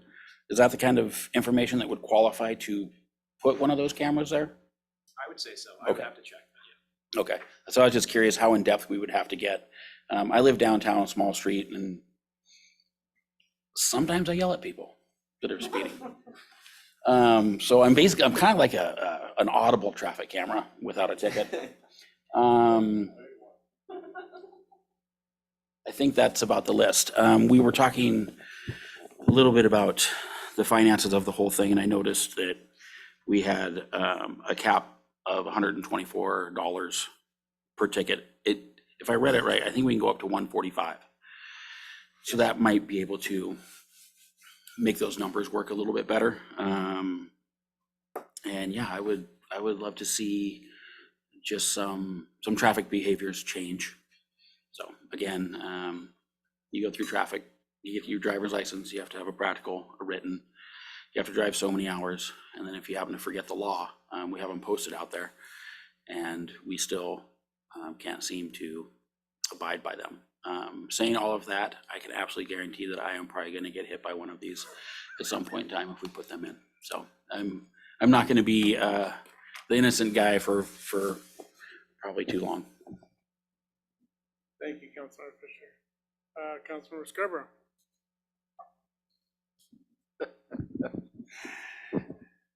This is funny. Since I just got one of these in Linwood. I'm tattling on myself. However, when I was a kid, I went to court one time and the judge says, we have 3 things you can say: guilty, not guilty, or guilty with. And the guilty with was an explanation of why you're standing in front of the judge.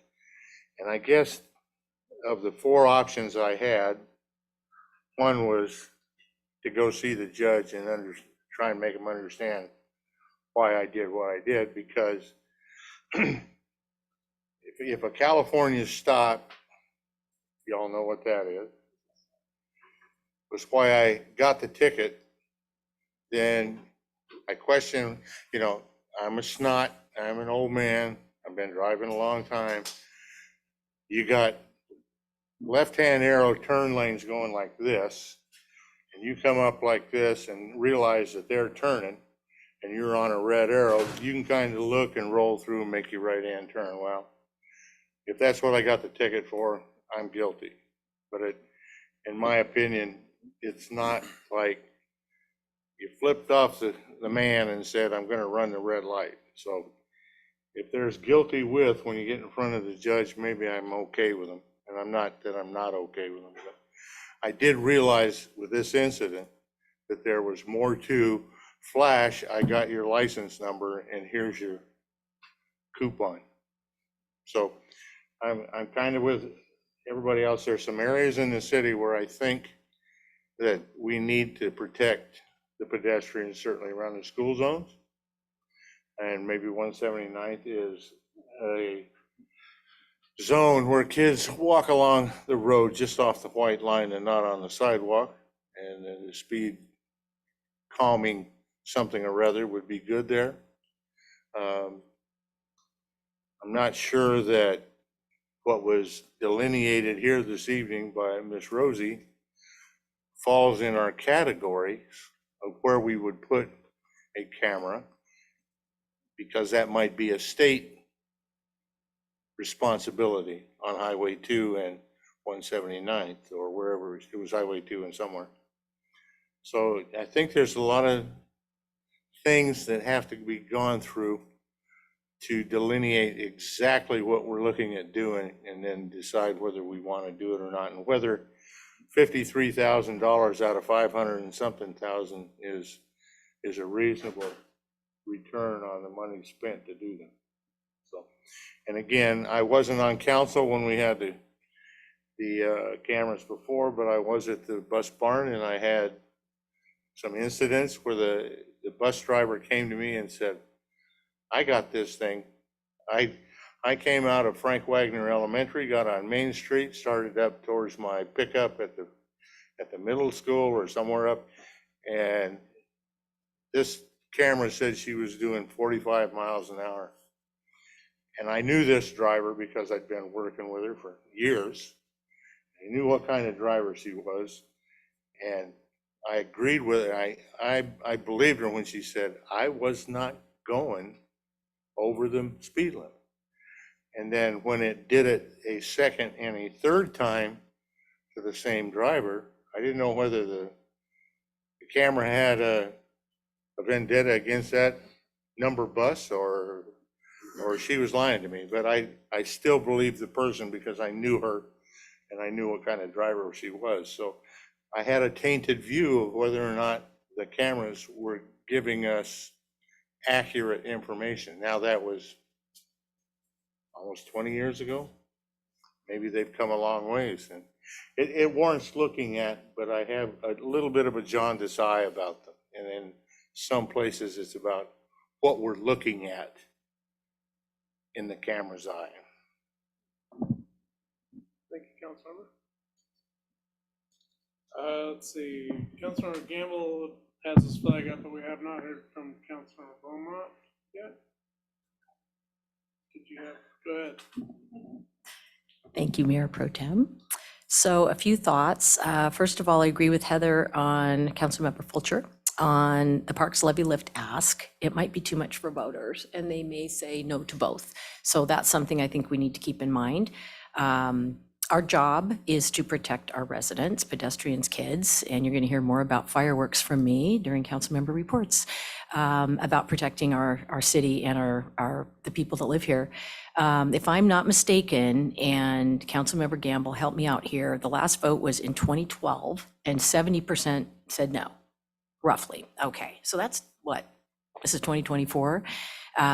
Someone mentioned cell phone use while driving. I think that is a huge issue. I think that has become a major factor in speeding and inattentive driving. And I do think we have a really big problem. And I really, really like what Councilmember Fisher just said in that, hey, I don't ask my kids if they should have a curfew. That really put it into perspective for me and was helpful.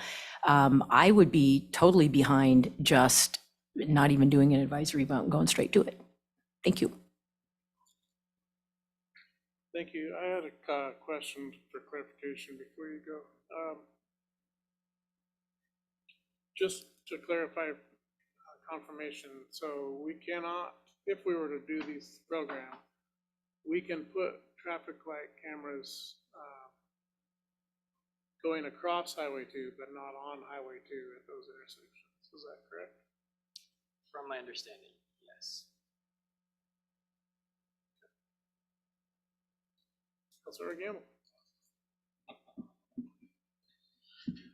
A question on the advisory vote, because I don't recall, and maybe someone could, I just want to answer, because that was a pretty pointed barb there around picking and choosing around advisory votes, but I don't recall that we had anything in the ordinance. We just had that we had term limits.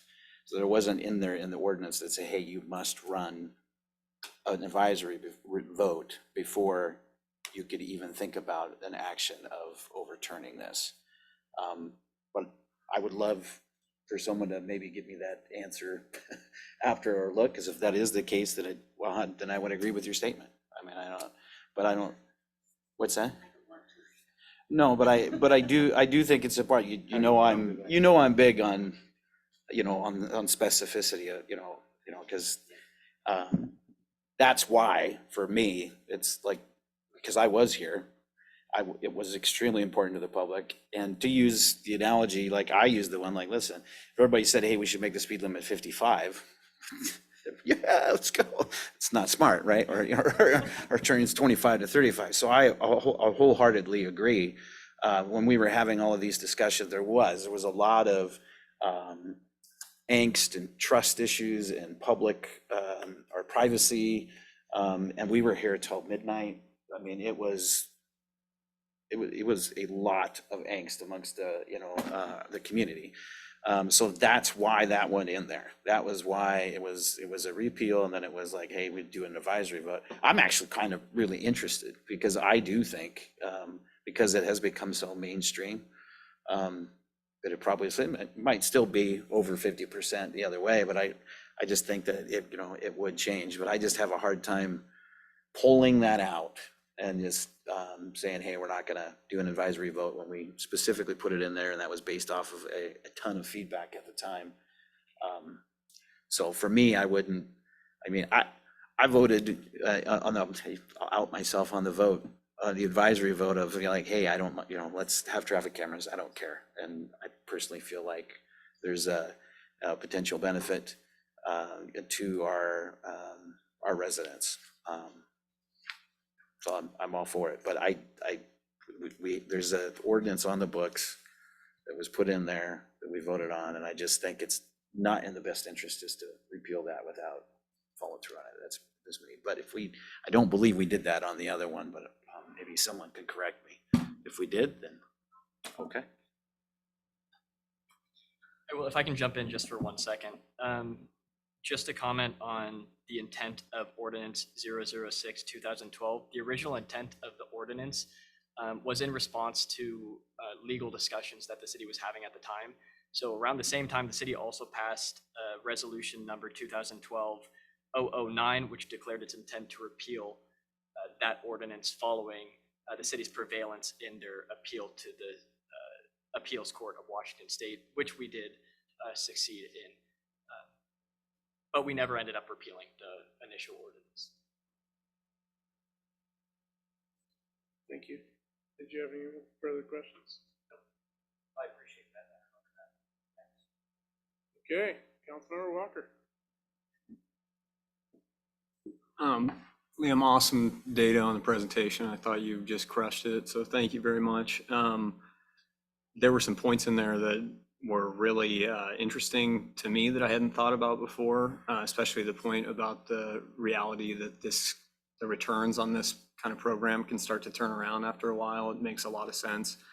One of the questions that I had just in terms of like future data that I'd love to see if you could bring back or come up with is those numbers were based on 6 cameras. I'd be interested to see what they would look like with less, just because I don't know if we would decide to do 6. Personally, I think I'm against red light cameras, despite the idea of how they might help with traffic. I think that they're one of the primary reasons why people are jaded towards traffic cameras, oftentimes understandably so. I think a lot of us have stories of being in Linwood or wherever, Bellevue, and there is a "but this happened" kind of thing. And I was looking at the MSRC on ballot initiatives or advisory votes about cameras, and they point out that when it comes to all cameras or red light cameras, they fail. When it comes to school cameras, people support them.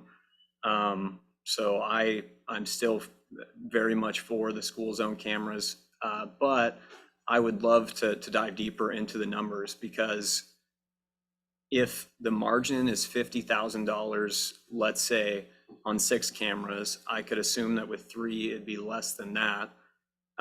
So some of those numbers on your breakdown, if you could go back to the slide. Perfect. So some of them I was trying to think through what would be volume based and what we would have to have. Like, would we have to have the court clerk if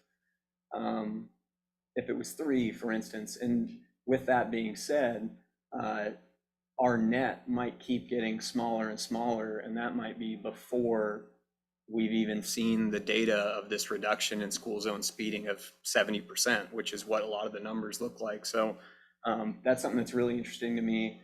I would be curious about more camera companies. I can't believe I'm in insurance when I could start selling cameras to cities and make $540,000 a year. That's unbelievable.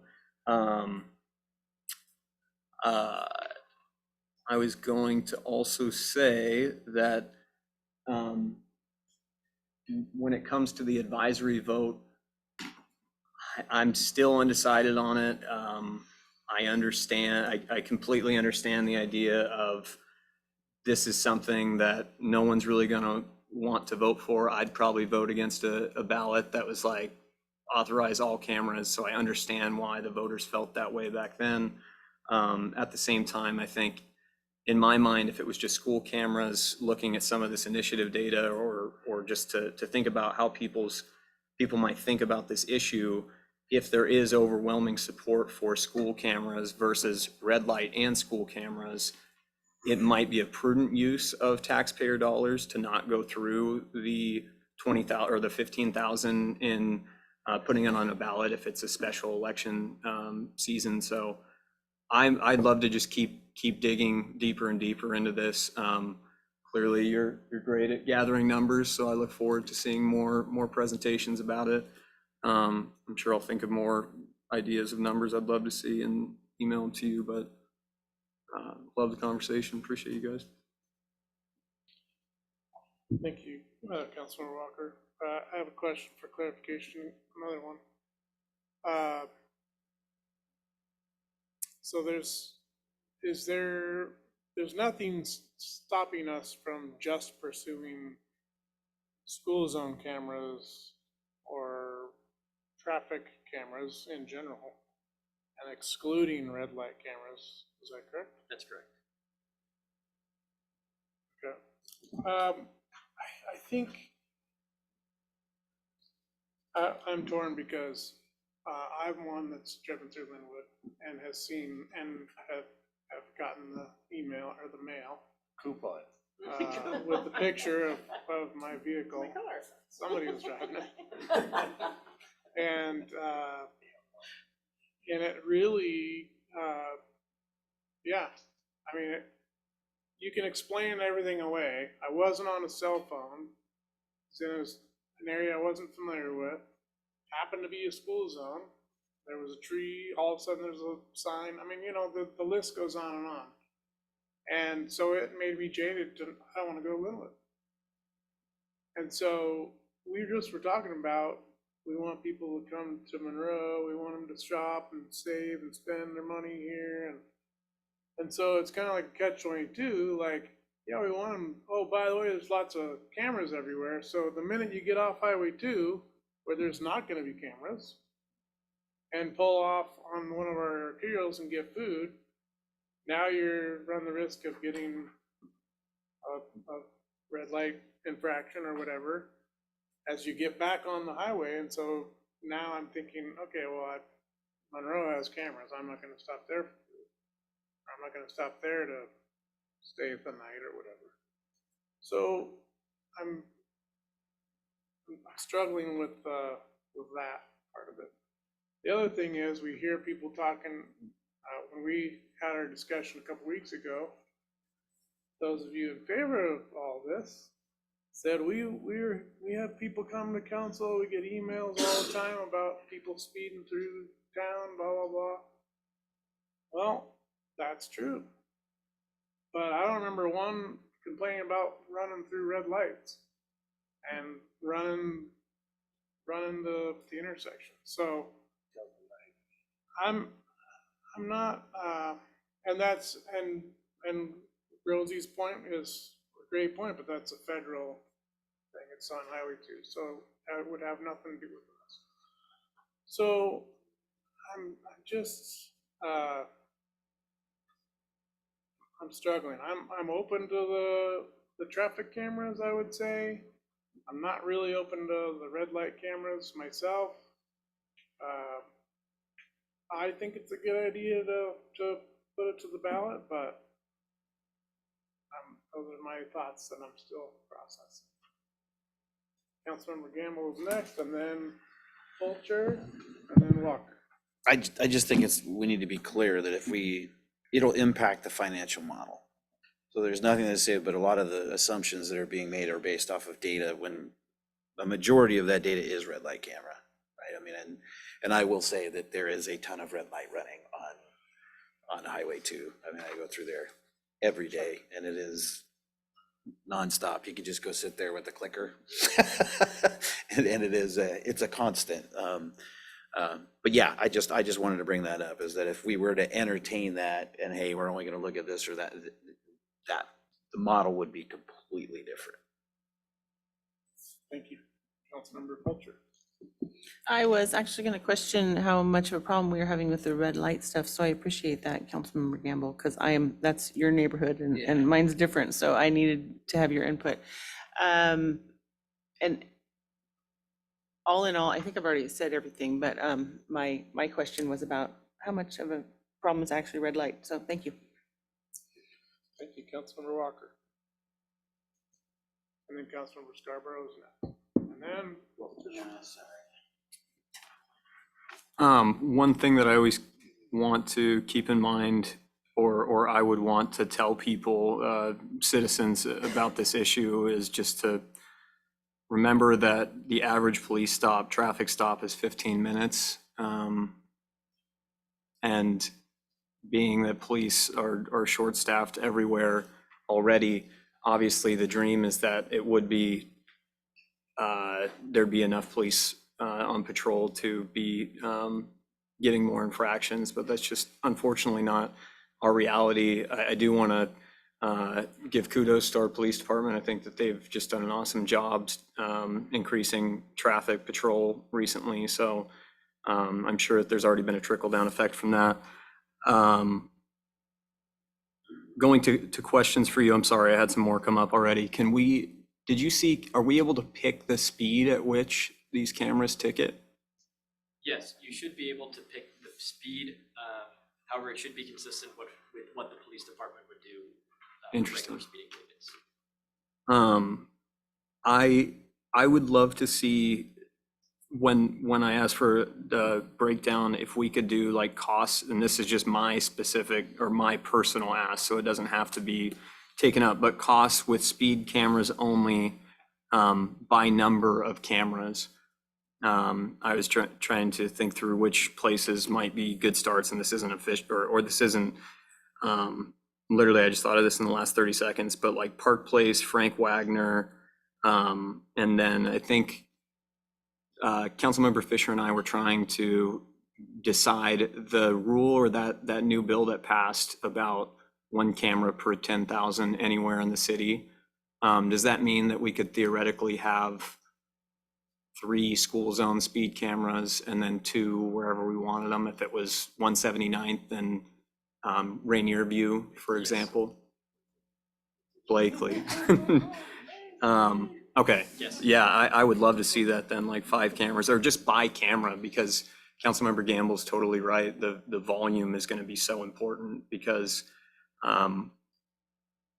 I would love to see what one of these contracts also looks like, because if it's a 5-year or 7-year contract and at year 3 we start running a deficit of $50,000 a year, we're going to be like, shut it down. And we could also consider the idea of starting with few, seeing how that goes, and adding more. But then again, I guess that would come down to which of those added staff costs would be fixed versus volume based. Thank you, Councilmember Scarborough. Yes, I agree with a lot of what's been said. I agree with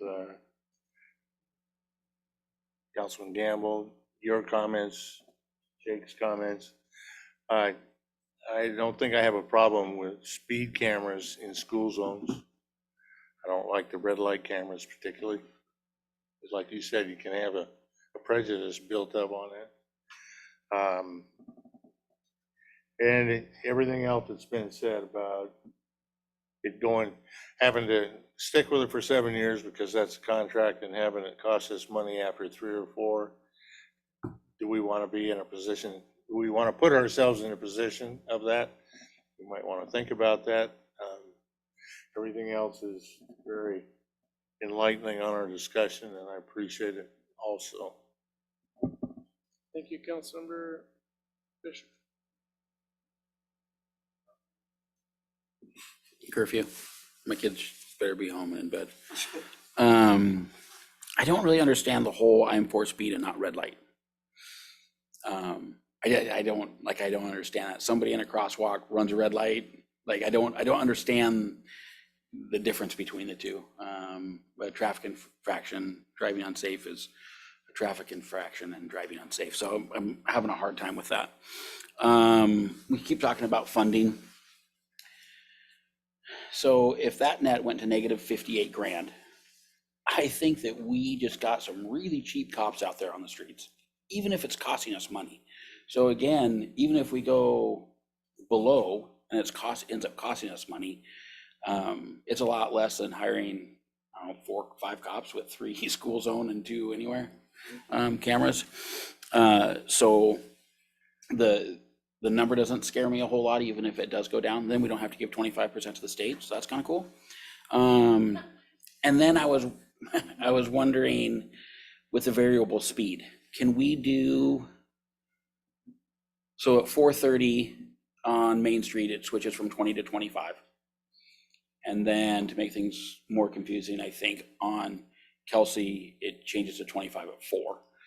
I have all these memorized, so I'm sure that Officer Friendly won't pull me over.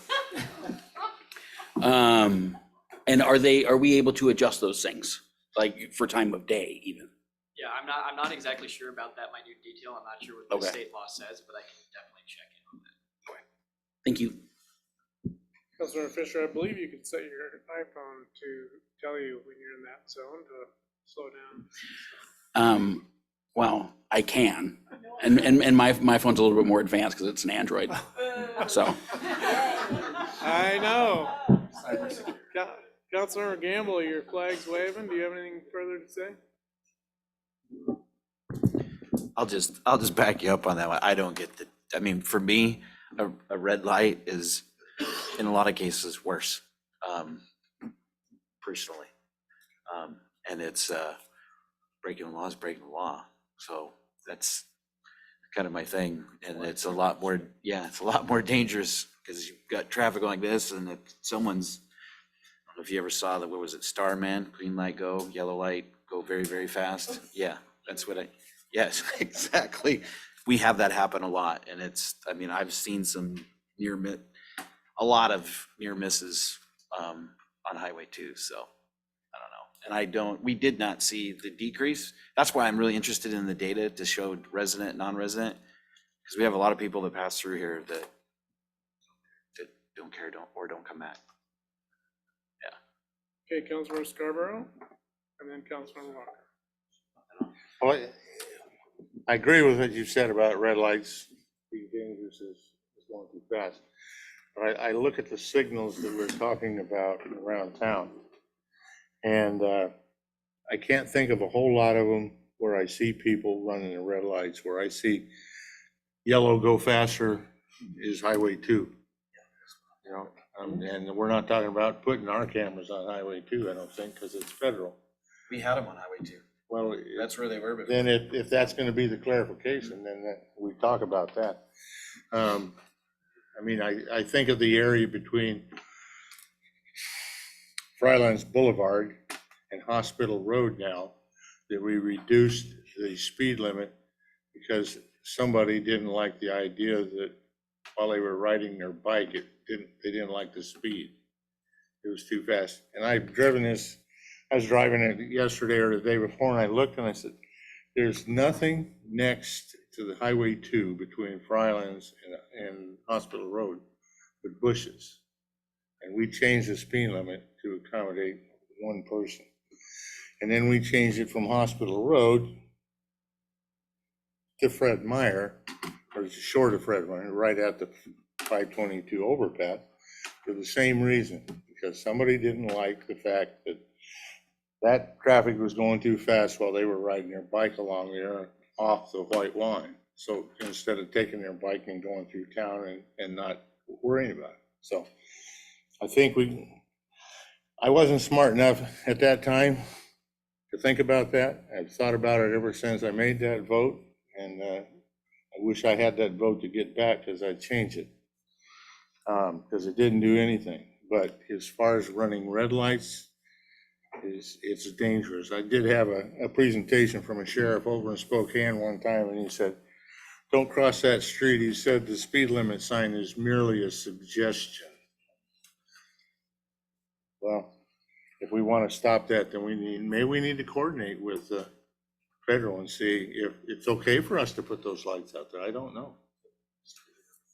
Before we go to Councilmember Walker, just to clarify, so going back to my question, I believe before we had the traffic lights going across Highway 2, but we didn't have them on Highway 2 because that's a federal. So pretty sure that was the case. It was on all four, if I remember correctly. I'll have to double check, but Okay. the numbers I have is that we had 2 cameras on that intersection, so that would make sense. But I will have to double check. I can understand if it was. Yeah. So All right, I guess Councilmember- I beat that horse to death. Thank you. Councilmember Walker.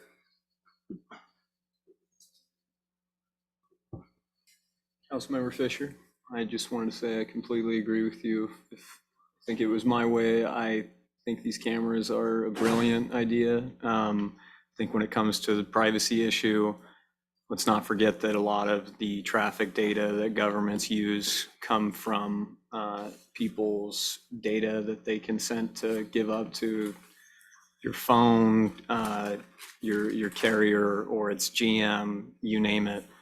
These companies are all in the business of selling your data. So I've never really understood the privacy consideration, especially considering that these windows are blurred out anyway. So I think that these are a great idea for red lights as well. I'd love to see them at stop signs, especially in your neighborhood, because I know if that's such a big problem. The reason that I am saying in this situation, I would go for school zone speed only is just because I think that the red light camera is what makes this a non-starter with the voters and the public. Councilmember Hanford, I when you were saying that, or maybe actually it was Councilmember Gamble, one of you guys, I had a little drip of anxiety about going to Linwood because of those intersections. It's crazy. It's crazy what that does to you. So I would advocate going forward for another motorcycle cop, because I think that they are very effective for the red light camera. Anyways, I just wanted to give my 2 cents on the difference between the two for me. Thank you. Okay, so I just want to summarize and make sure that staff has the answers to the questions. If you wouldn't mind going to the last slide, Jody. So should the city continue the process of re-implementing an automated traffic safety camera program? I believe your answer is yes. Does the council want to issue an advisory vote on automated traffic safety cameras? We haven't voted, and I'm just from the discussion that we've had, I'm seeing that no, there's not enough interest for an advisory vote on that. And feel free to jump in or correct me if I'm wrong. Councilor Walker? I would say not. This is my personal take. I would say not. We are ready to decide whether or not we're running an advisory vote. Turn on your mic, please. Thank you. I would say my takeaway was that we're not ready to decide that we don't want to run an advisory vote, but maybe it's contingent on more data and more discussion around it. I don't know if that's what you were saying, but personally, I didn't decide against it. Okay. You concur?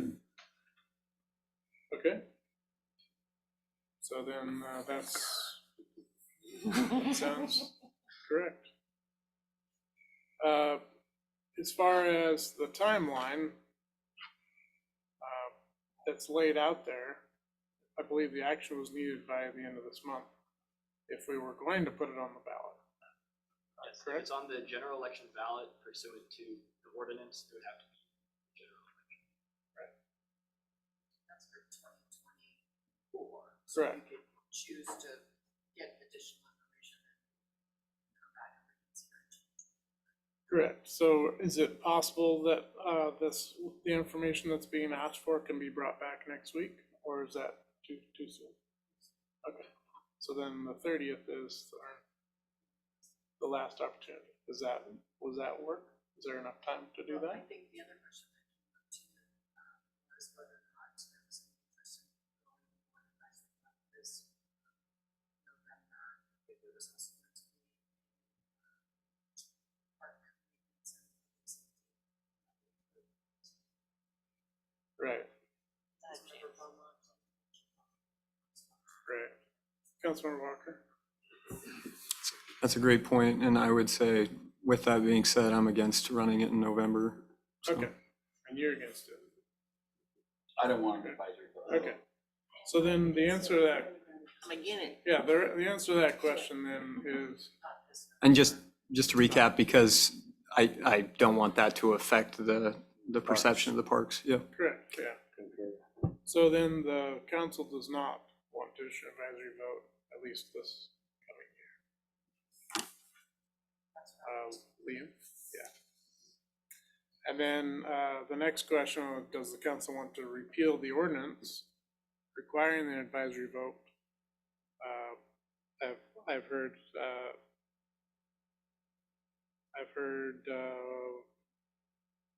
a couple of repeals. Is there?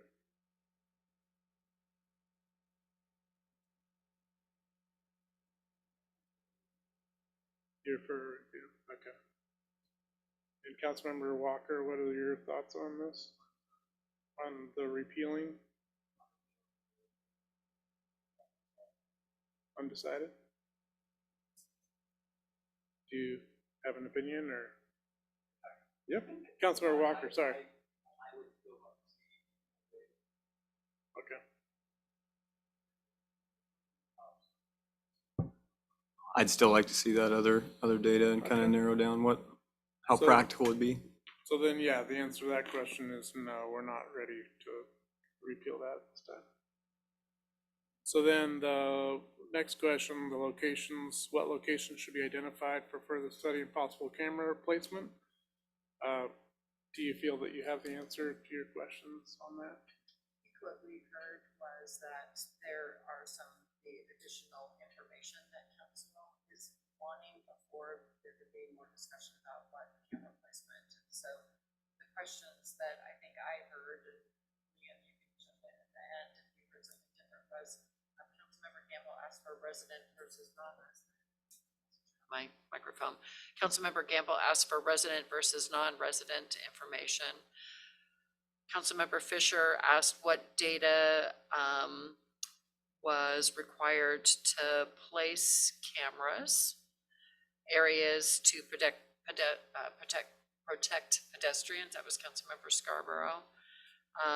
What is the break-even point? That was Councilmember Walker. So on the per camera basis, was there a break-even point, which we would not be making, there would not be any excess revenue. And then sample contract, that was Councilmember Walker. Did you pick up any others? I think that was it. So we'll come back.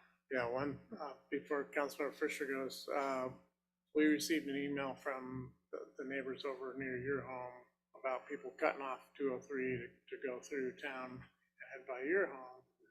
And we've had emails about that for a few years now. So I think that would definitely be an area that we want to look at when we're sorting all this out. Is that a location which we could place a camera? Well, I didn't see it. Would you mind going back to the map?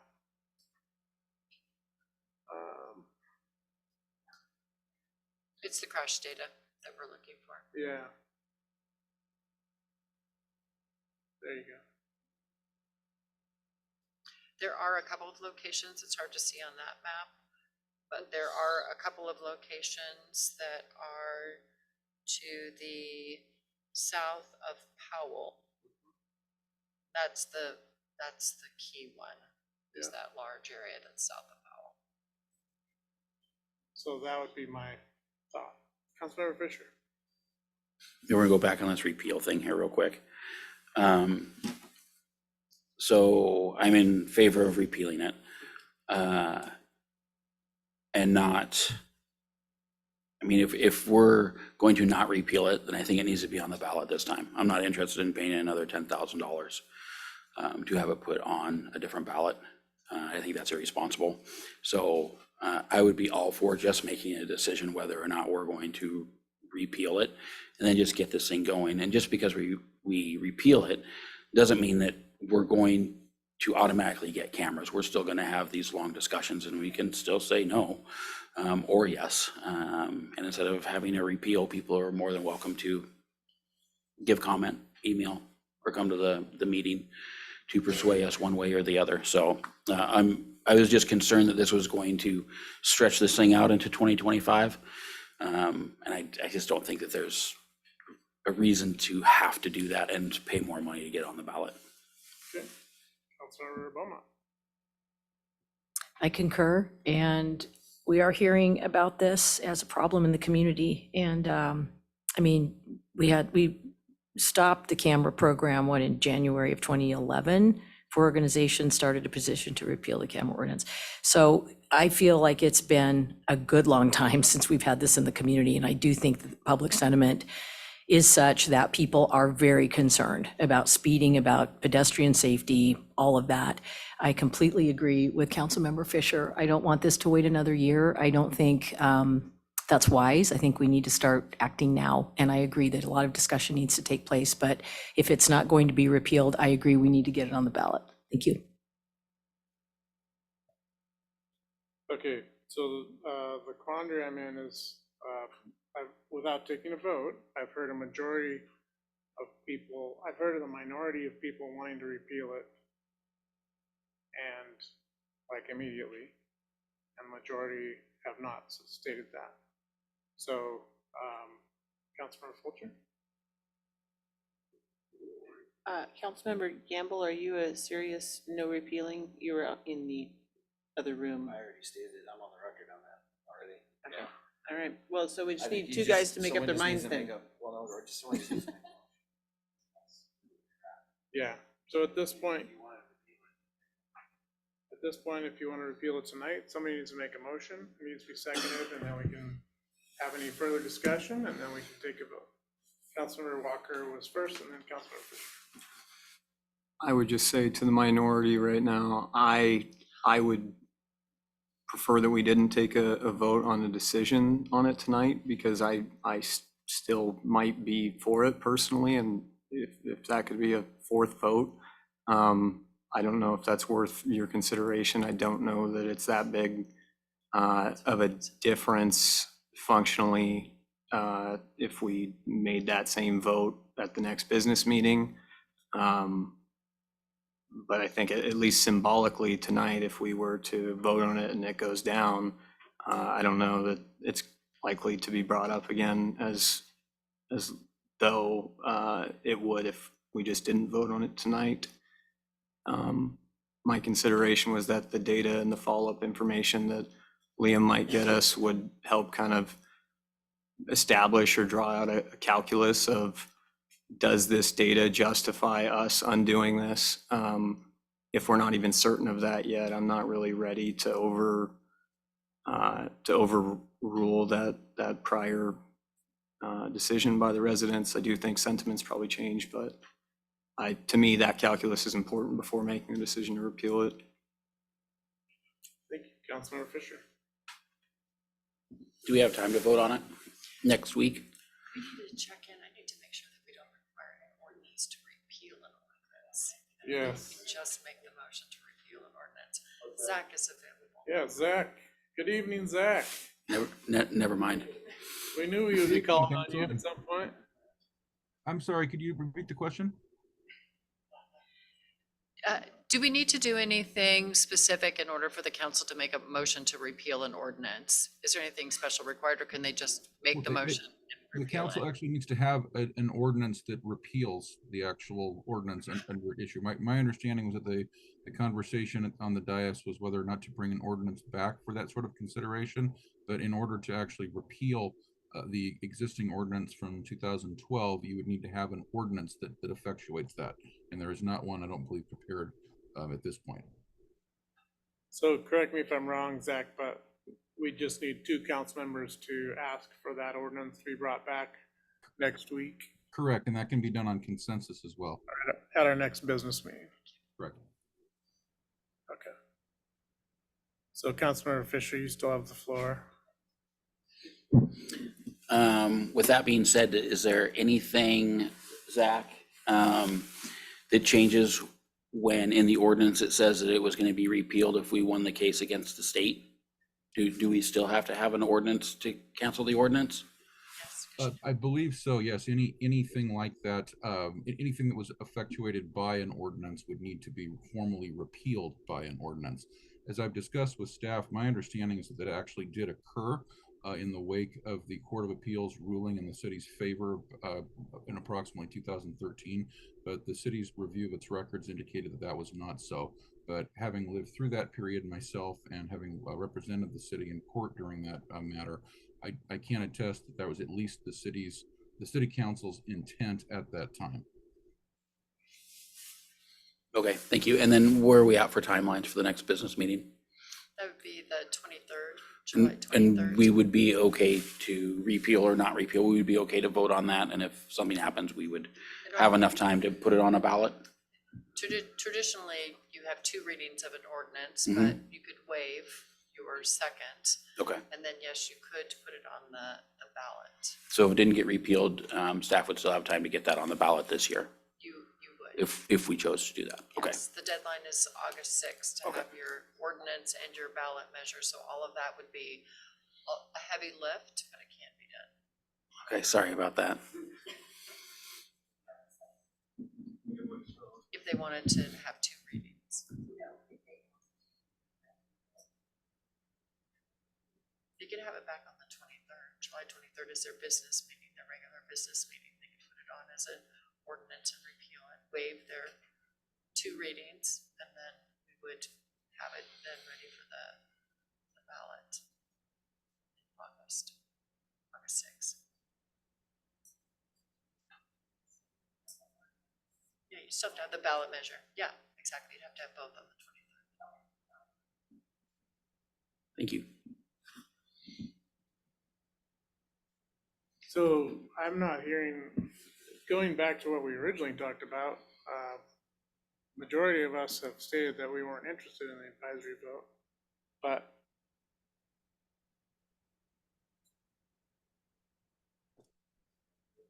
so the majority of us were not interested in putting it back to an advisory vote.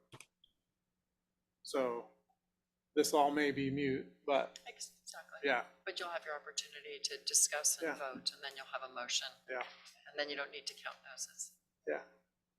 Okay, any further discussion? Sorry. Councilor So my thought on that was just to be truly fair to all of us up here. So if the repeal fails, and I don't win, then the others have a chance to actually get it on the ballot if they want it on the ballot. So that was my whole reasoning behind that whole thing. Councilmember Gamble. I get what you're saying. I mean, all of us are in favor. I don't think there's, I mean, we're lean towards that in one way, shape, or form. It's just some of us are wanted to adhere to what was in the ordinance of, hey, we should have an advisory vote. So I appreciate what you're saying. It may pass, maybe a moot, point. I'll be voting against just because of that.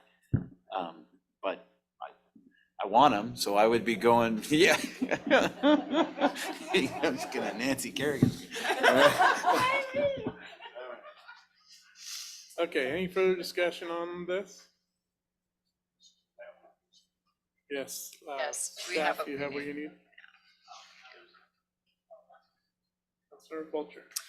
I was just clarifying that if we had to have an ordinance to repeal an ordinance, that we're gonna have that in time. Everything's cool. Thank you. Yep, yep, that's correct. Okay. Good discussion, and I appreciate all of you for that. Next item on the agenda is the levy lid lift discussion with city administrator night. Thank you very much. I do have materials, and I was going to go through a PowerPoint, but I don't know that that's actually necessary. I think given the time, I'll offer council the option. The information that's in the PowerPoint is the same information that's in the packet. And in general, the intent of the information that's in the packet this evening is really intended to answer the question why. Like, why is it that we feel like we need to use the tool of a levy lid lift as the mechanism for funding priority investments that the council had discussed at its April 30th meeting, June 4th and June 18th. So the council talked about their budget priorities. They talked about revenue options. One of those revenue options is a levy lid lift. The deadline to take action and submit a ballot resolution is August 6th. And this is just an opportunity for council to consider the priority needs and review those revenue options and discuss a resolution for a ballot measure. And I'm happy to go through the PowerPoint presentation if you think that that will be helpful in providing you with background information. Otherwise, the request is on the screen, which is providing guidance on preparing a resolution. Again, this just brings the resolution back to you and allows you to have that conversation. Given we still have a couple of items left on the agenda tonight to get to. One of them is extending out the fee waiver program in downtown. I think that's important to get to as well. But it's really council. We're here to provide you with the information that you need. And if you'd like to go through it this evening, I'm happy to run through the slides if you think that would be helpful. Thank you. So there's no motion tonight, right? Just providing guidance to prepare a resolution for council action on July 23rd.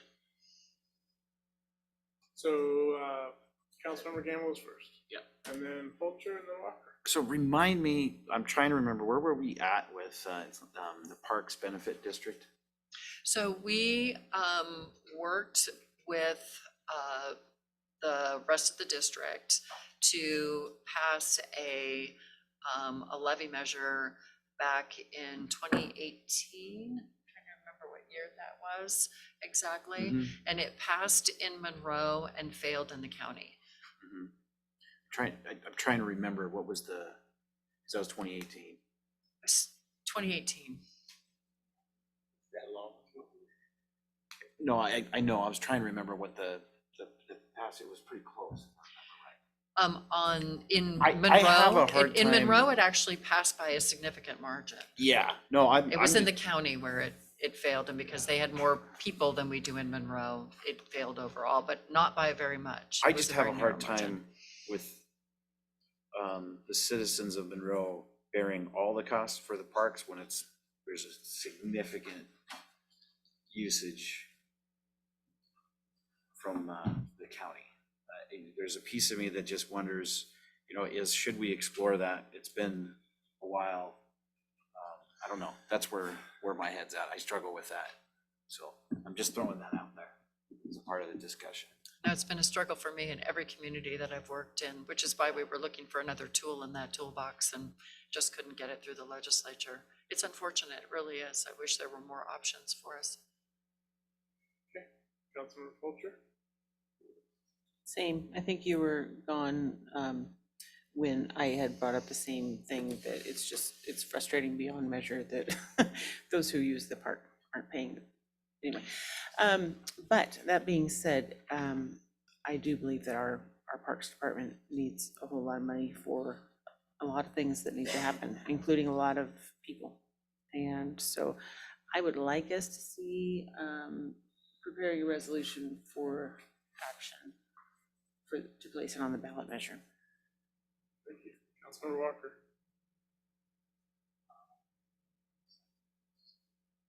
We're not voting, so it's just discussion. Thank you. Councilmember Beaumont?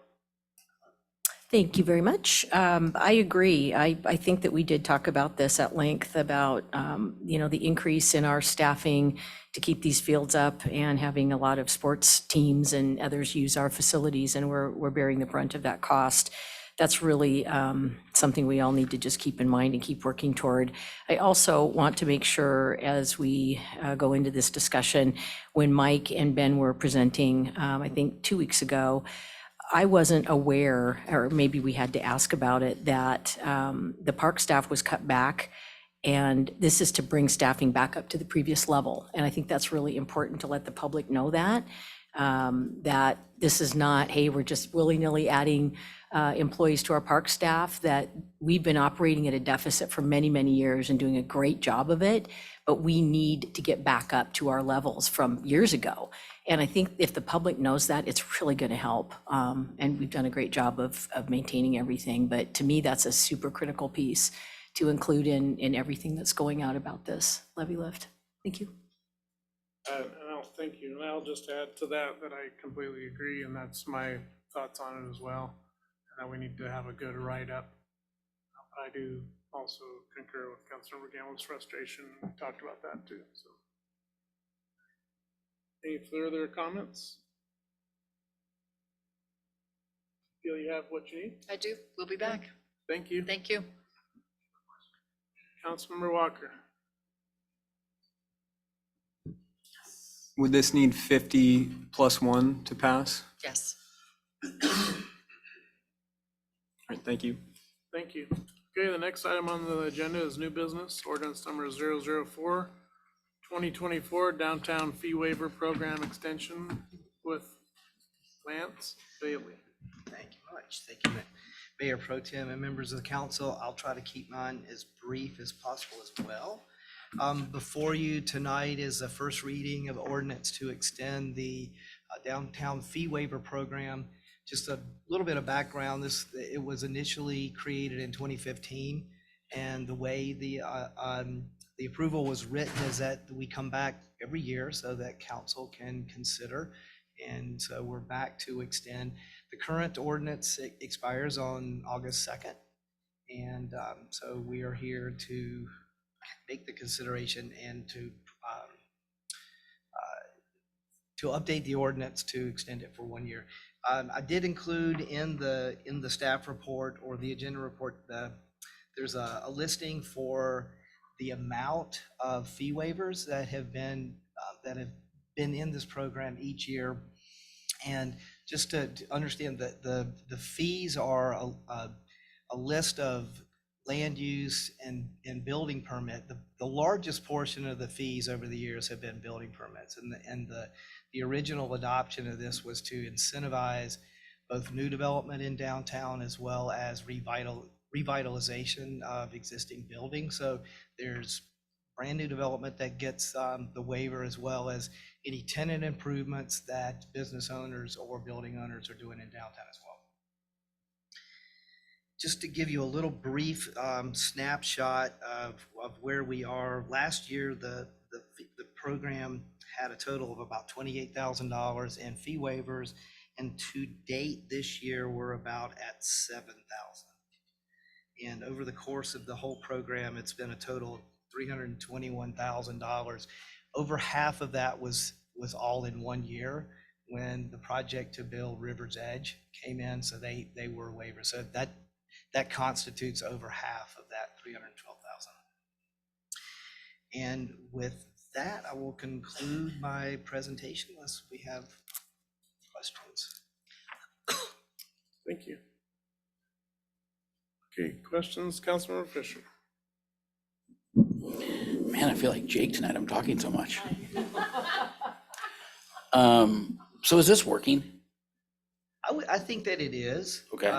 If you look at and you can evaluate it in a number of different ways. If you look at the type of permits in that spreadsheet, it really covers the gamut from new construction, but also a lot of projects for tenant improvements for businesses in downtown that are trying to expand or to improve their services.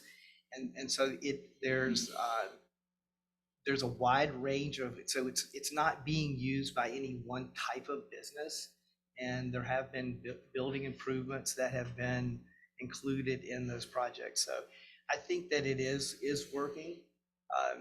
I think that one of the things we've come up in with the comprehensive plan update, we talk a lot about housing, and one potential area that this could help to incentivize is some additional housing in the downtown area, and there is the project to do a mixed use. I'm blanking on the name of it, but it's over across where Fisher. The Buck Houses? Yeah, that project. So that's a mixed use project for most commercial and residential, and it's the type of project that could take advantage of the fee waiver. Okay.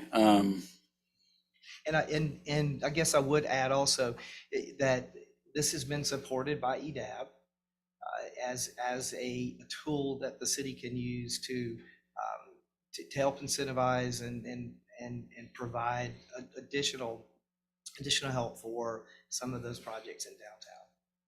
Okay, I think I'm definitely in favor of the businesses downtown. Have a little bit of apprehension with like River's Edge. To me, that's just a little bit off of the downtown for me. And I look at the total and the number, and I think, man, we could use that for lighting for our alleyways, to attract more people to come down and feel safe instead of incentivizing maybe a huge complex, although it did cover a little bit of a need for housing. So that was just kind of one of my thoughts of just supporting more of the businesses that are actually in the downtown area instead of bigger housing complexes. Thank you, Councilmember Fisher. Councilmember Scarborough's next. I like what you said about that, because I kind of agree with that, but I was wondering back when we initially did it, Lance, and I'm obviously wrong, I thought it was more for upgrades than for new construction. So I guess I've been wrong, which leads me to tell you why I like what Councilman Fisher said. I would be more inclined to waiver the fees for upgrades of everything downtown, but not necessarily for new construction. So that's my comment.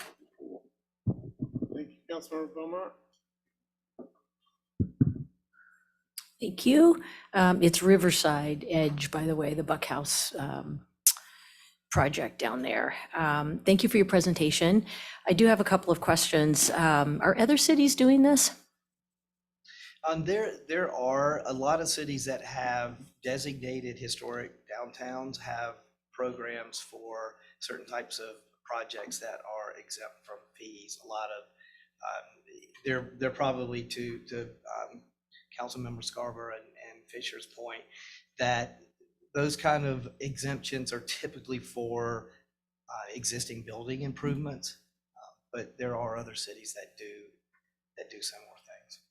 And so if I understand correctly, there is really no criteria. Any business is eligible for this fee waiver.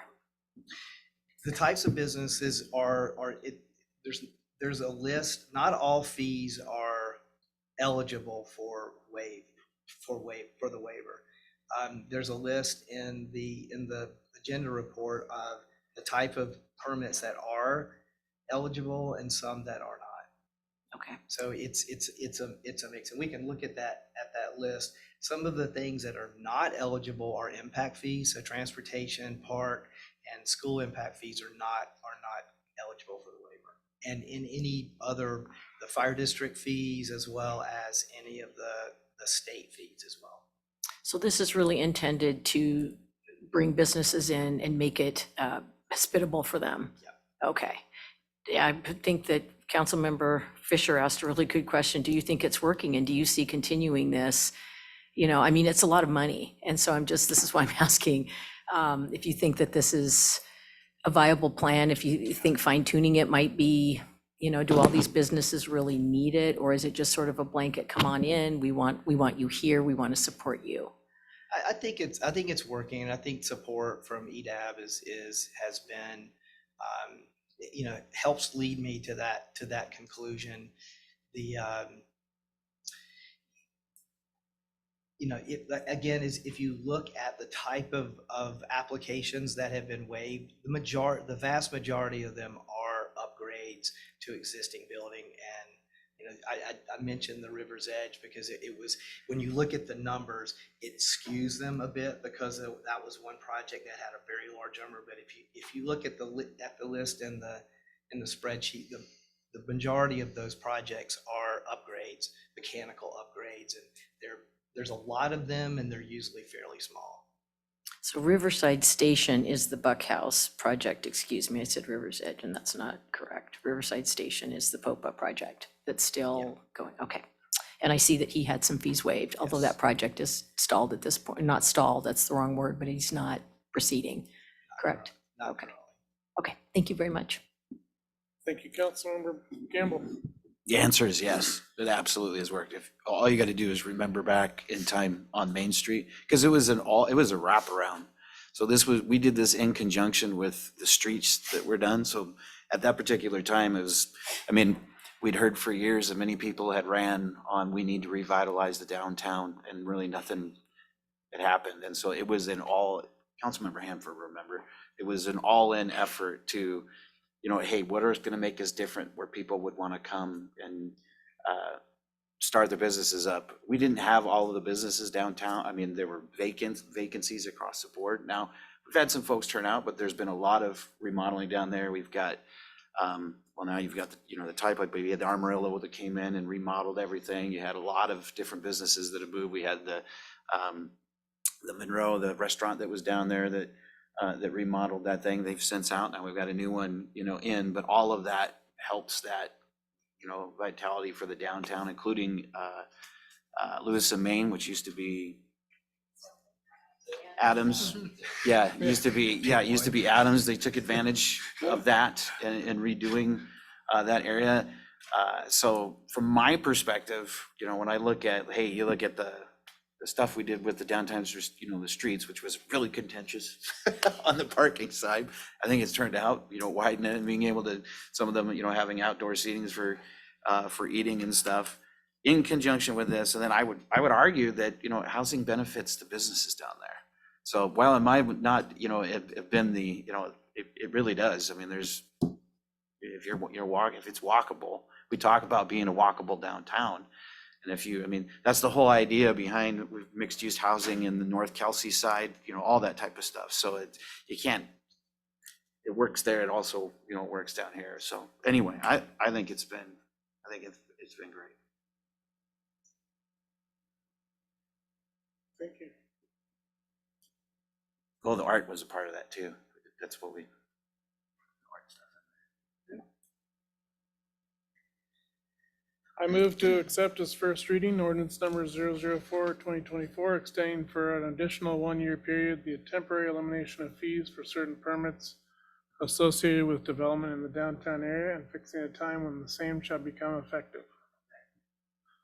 Motion's been made by myself, seconded by Councilmember Gamble. Any discussion on the motion? See none, all those in favor say aye. Aye.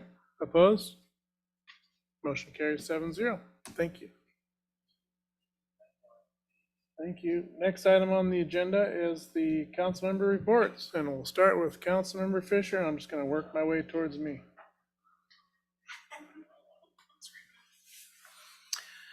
Well, I have fancy clothes on today because I was interviewing or was part of the panel for DC position at Surfer. So just before I came here, really cool opportunity.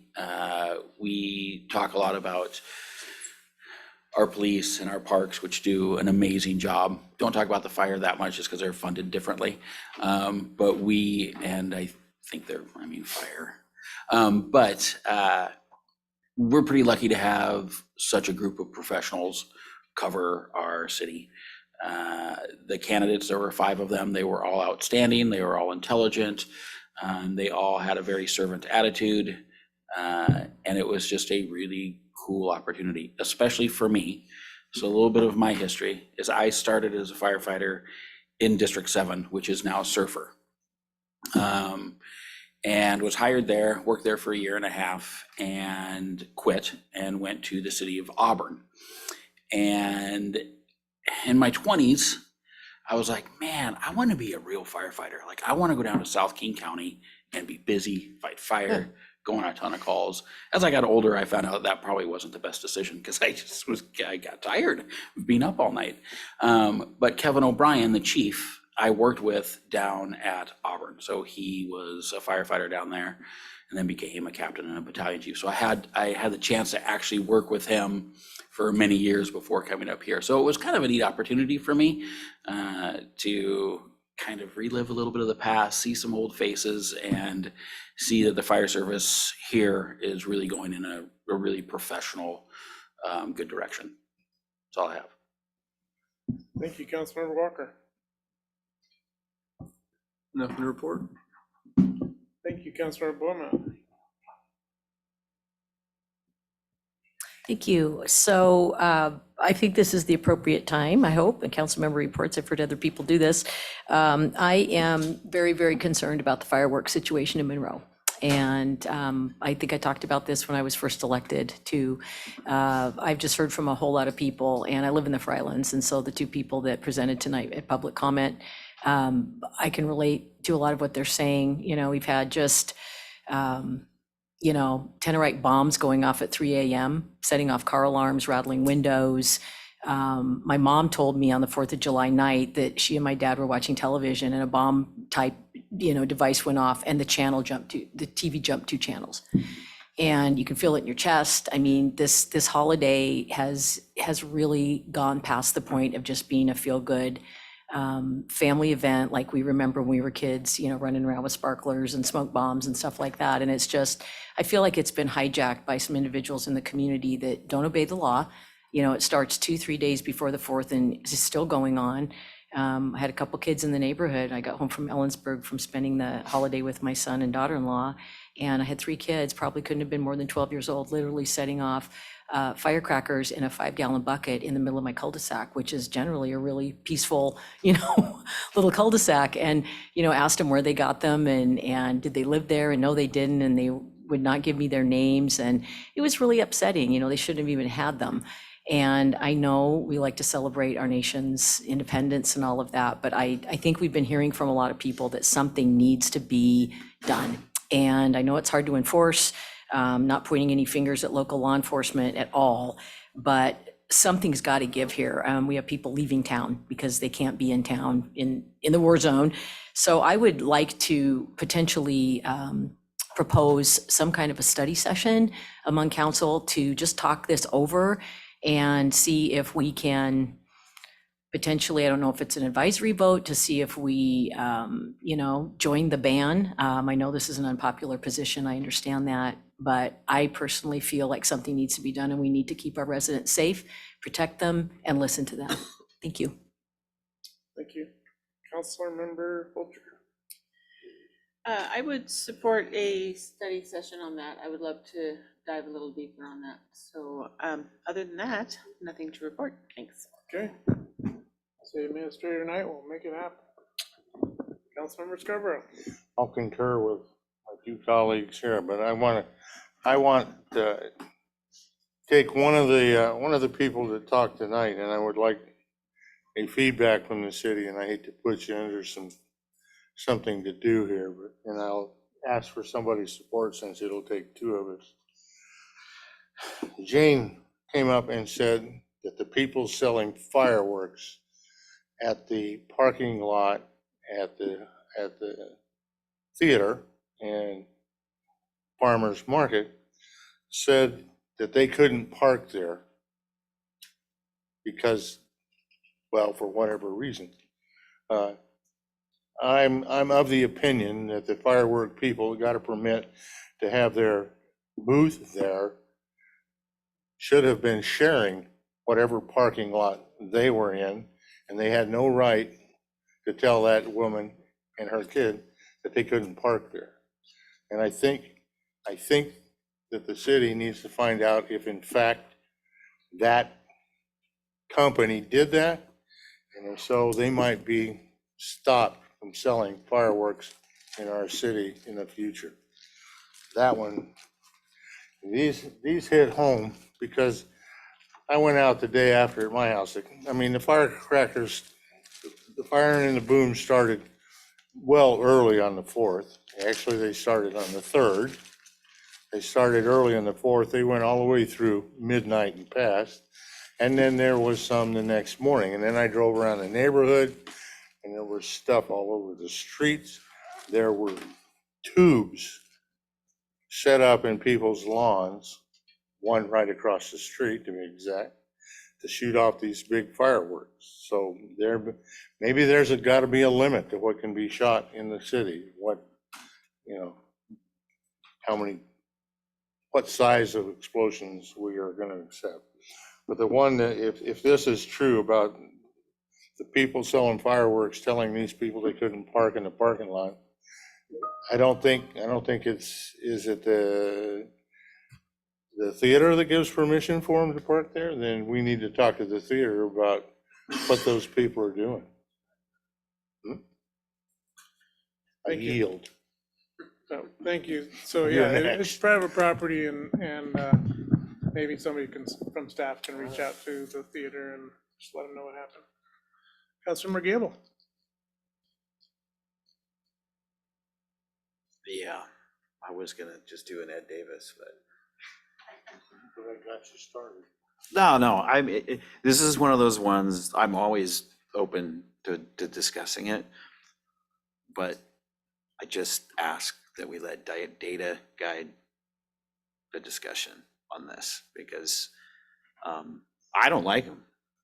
I've used this statement, I don't know how many times. I think it's like lighting a $20 bill on fire, type of deal. But I got to tell you, I get just as many, if actually more, comments about how grateful people are that they still can buy, well, from a couple of different variety, people that like to utilize them and light them off, right?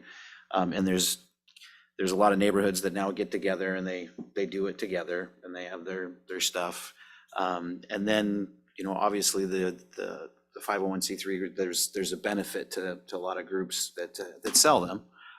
That was a part that I actually learned through one of these discussions as we were going through. But every time we go down this road, for me, I always struggle because it essentially is just, we want to ban it because people don't like it. Because when you truly look at the data, a lot of the stuff that you're talking about, Councilmember Beaumont, is like, that's already illegal. So I'm not sure what we accomplish other than for the, they used to be called safe and sane or whatever, you know, for the legal fireworks that people light off. You're just, well, we have people that are breaking the law now, and the way that we're gonna fix that is we're make the ones that are legal, and for people that are abiding by the rules, we're not gonna let you do that anymore.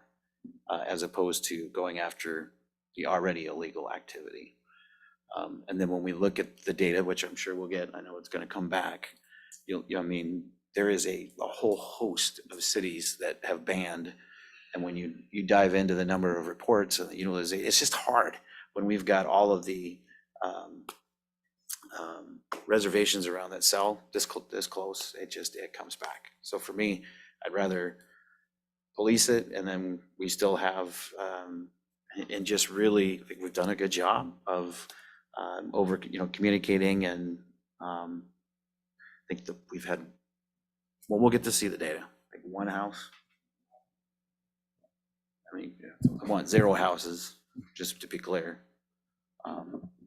Anyway, this my public is not for comment. This is my report. It'll all come up Yeah. in discussion. Yeah. So that's the benefit of going last. So I'll just make this quick, but I was invited, the mayor was invited, and he wasn't able to make it. So I went in his place to the Monroe Recreational Cricket League opening ceremonies at the Boys and Girls Club. There's their logo right there. I was presented this uniform. I got it on, but it was a little tight. But, and we were gifted a trophy, Monroe Cricket League 2024. So that can go in our new building or something. But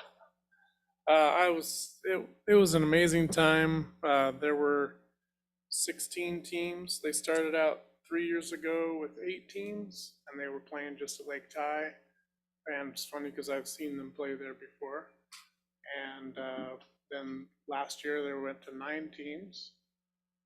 And this year they're at 16 teams, and there were people from representing their teams from, I think there's 3 Monroe teams, 2 Sultan teams, Snohomish, Bothell, Seattle, Redmond, like they're all over, and they were all in our Boys and Girls Club.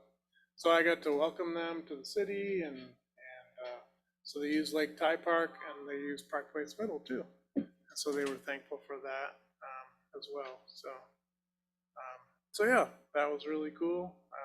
Great experience, and I've already been invited to the closing ceremonies, and so yeah, very friendly people in our community, and it's great.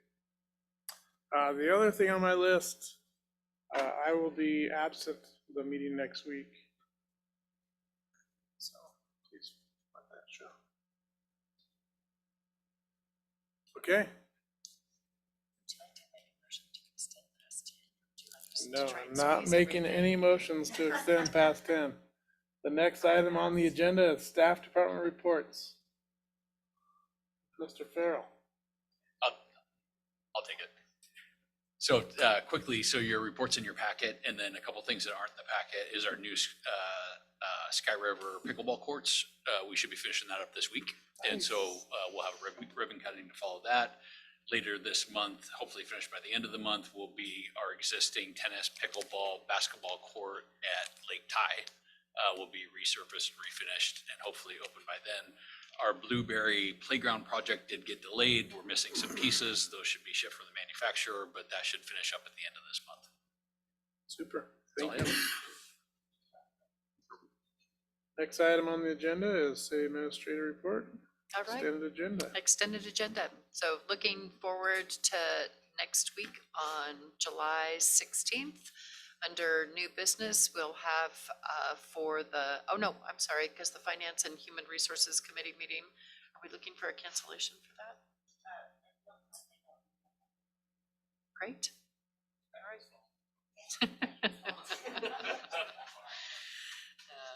That was fast. So moving forward then to the council meeting, the regular study session for the 16th, we will have a presentation from our consultants on the police station facility analysis.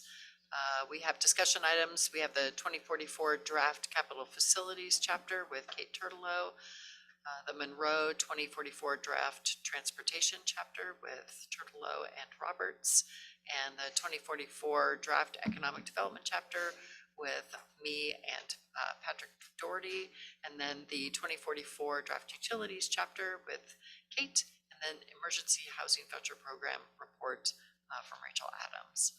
So that's what's on the study session for the 16th.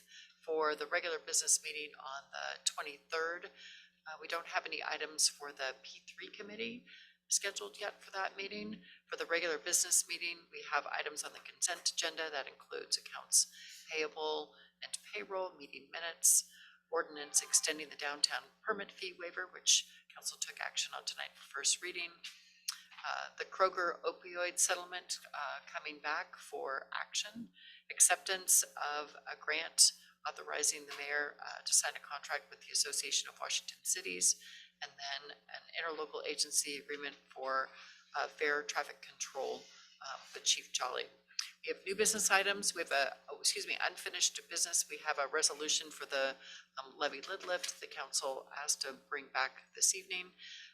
Emergency housing vouchers under new business, and then department reports.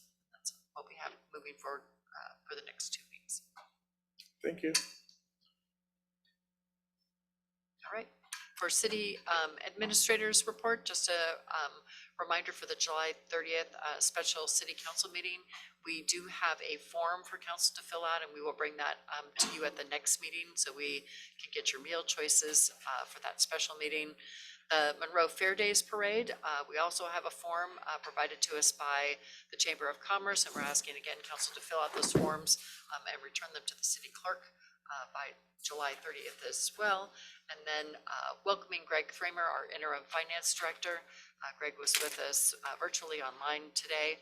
And then congratulations and bon voyage to Zach Humphreys, who was here earlier this evening on the with the legislative committee. His last day will be July 26th, Friday, July 26th. I sent out a notice letting folks know of an opportunity to wish him well before he heads off to law school in Washington, D.C. And then finally, the city's request, federal request, we initially asked for, I think it was about $1.4 million for a grade separation study. That's for the 5 at-grade railroad crossings that we have here in Monroe. That actually was submitted to Congresswoman Del Bene's office, was forwarded to the Transportation, Housing, and Urban Development Subcommittee, and actually passed out of that committee. So it is still working its way through the appropriations process. It looks like, again, depending upon how Congress is able to get any work done as we're coming to the November election, we may not have an appropriations bill before the end of the year. And then, of course, those bills will then resume discussion and movement, hopefully in the early part of 2026. So we are continuing to watch that carefully with our lobbyists from Cogent's strategies. So that's all I have. Thank you. Thank you. Any questions for city administrator? Okay. The mayor's report is in your packet. If there's no need to move on, we will adjourn. We're adjourned.